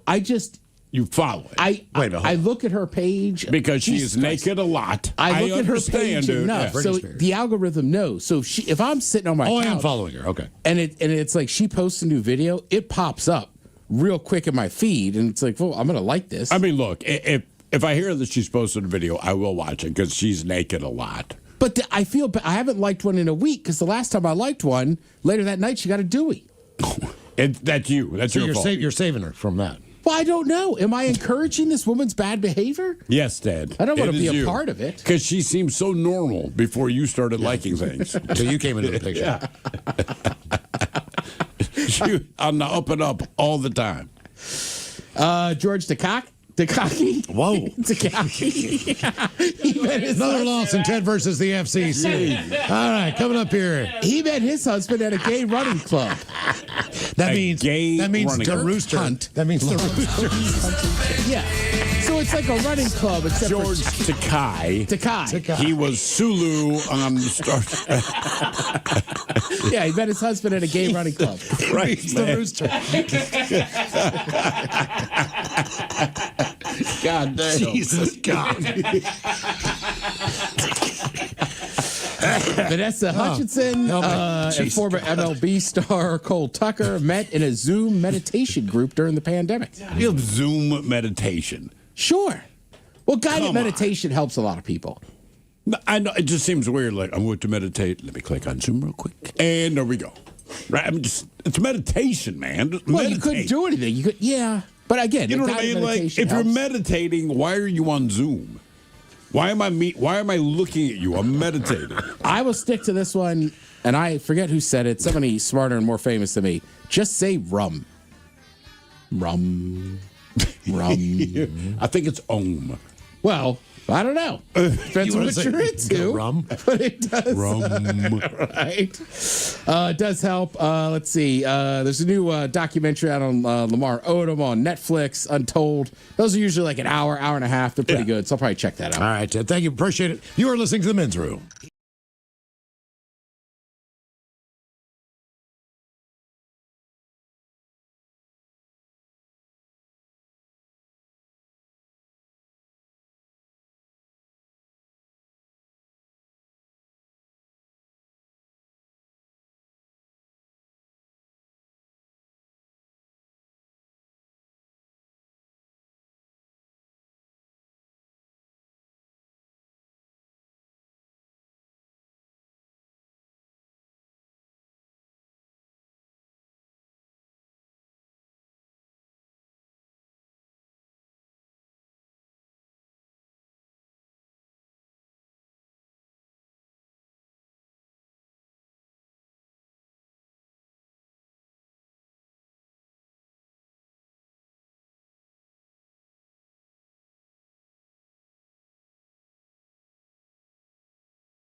From coast to coast and around the world. If it's not important, you'll hear it here. Exclusively on In Action News. Here now are Stone Ledbetter and Felix Foxworthy. Ladies and gentlemen, there's a buzz in the air today. You may have heard, you may have seen, or you may have been a part of it. A truck carrying 5,000 beehives overturned downtown this morning. Millions of bees escaped and began swarming the business district where our studios are located. Yeah, man, I had to run, duck, and sneak my way in here this morning, man. There's bees everywhere, Playboy. All of downtown is under a swarm warning. Over 1,000 people have already been stung. At least 121 of them have had severe allergic reactions. Authorities advise avoiding downtown and keeping your windows closed until further notice. Oh, man, this is bad. I am not cool with bees, man. Oh, are you allergic? The bees? I don't know, man. Never been stung. Don't want to start now. You've never been stung by a bee? Not even as a child? Never. I don't mess with bees, man. Do you have allergies in your family? Yeah, man, my Uncle Dimitri, he had the severe peanut allergy. Ah, so no delicious peanuts for your Uncle Dimitri then. Oh, no, man, Dimitri eats peanuts all the time. Roasted, salted, unsalted, even boiled peanuts. Uncle Dimitri loves peanuts. A man with a severe peanut allergy regularly eats peanuts. This is what you're telling me? Oh, his peanut allergy is the styrofoam peanuts and circus peanuts and the Peanuts cartoon. Wait. Your uncle... Dimitri. Yes, your Uncle Dimitri has a peanut allergy, but not to actual peanuts? Dimitri is allergic to actual peanuts, Stone, just of the styrofoam, circus, and cartoon variety. That's not a thing, Felix. A peanut allergy is to peanuts, the food, legumes. Tell that to Dimitri, Playboy. He eats peanuts. He just can't be around styrofoam, circus. Or the Peanuts cartoon. Right. But no, that's not an allergy. Certainly not a peanut allergy. Okay, you haven't seen him breaking the hives just from looking at Snoopy, Playboy. He tried to watch It's a Great Pumpkin, Charlie Brown. Only made it 6 minutes for his throat closed. We had to call 911. From watching It's the Great Pumpkin, Charlie Brown. And one time from trying to watch a Charlie Brown Christmas. Uncle Dimitri stopped ordering things off of Amazon because sometimes they use styrofoam peanuts, man. Last time he did that, went in the anaphylactic shock trying to get to his panini press. Speaking of anaphylaxis, we're getting more and more reports of people being swarmed by bees. Local hospitals are starting to get overrun with people having adverse reactions to the bee venom. Shh. What? I think one of them bees is in here, man. Yep, I see it. Where did it go, man? I think it landed on your back, Felix. Just... Ah! It stung me, man! I've been stung! Okay. Just keep it together. It's just a bee sting. It hurts a little, but as long as you're not allergic, you should be totally... Oh, boy. I think he's allergic. Nah, Playboy, it hurt, but I'm all right, man. What was all that? What was what? The dramatics, the passing out. Oh, that? Yeah, man, I panicked. You big baby. Let's just go to break. Make sure that there's no more bees in the studio. We'll be back! Hello, everyone. This has been an In Action News broadcast, a Comedia Dysfunction. Watch all In Action News videos, new and old, on our YouTube channel, youtube.com/@inactionnews. And make sure you like and subscribe, man. And be sure to follow us on all your favorite social media platforms at In Action News. From coast to coast and around the world. If it's not important, you'll hear it here, exclusively on In Action News. Here now are Stone Ledbetter and Felix Foxworthy. Tonight, a kitchen worker sought therapy after he dropped a dish on the floor and nobody clapped. But first, there's a new study on the great digestive relief benefits of fennel. This week. Say what? That's what they're saying this week. Next week, they'll be back to saying the fentanyl's bad for you. I don't think anyone has ever suggested that fennel is bad for you, Felix. You say that, but just last week, we addressed the fentanyl epidemic in our society. Well, my memory isn't what it used to be, so I suppose we may have mentioned the recall of fennel due to some sort of contamination, but this study says it actually provides much-needed relief to those with digestive issues. Well, then you'll be fine with the fact that I put some in your coffee this morning. Oh, my goodness, Felix. I knew there was something off about my coffee. But it didn't taste, I don't know, earthy, like I would expect?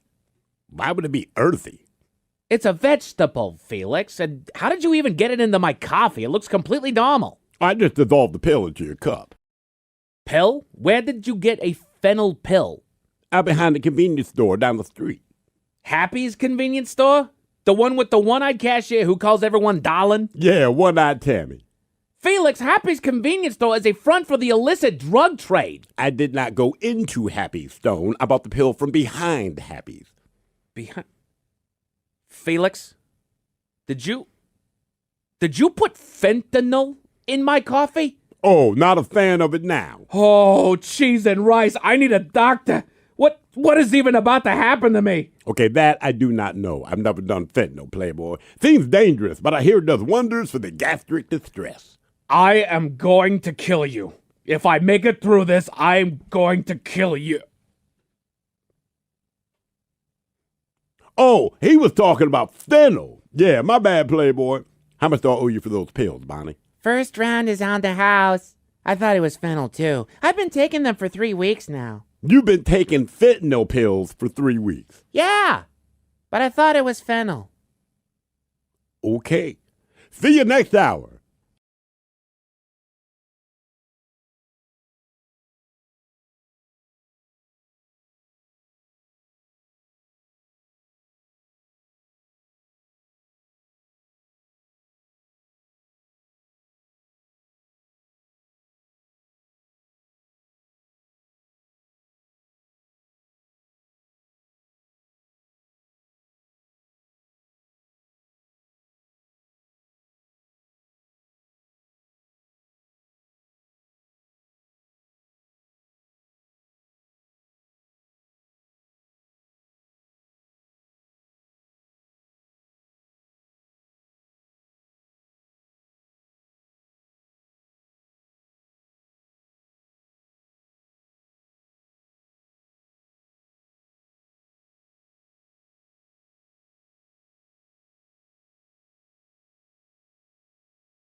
The Men's Room returns with Miles and Thrill. Now, let's see what's happening in the real world. All right, here we go. Arizona Power is knocked out to thousands because of Mylar balloons.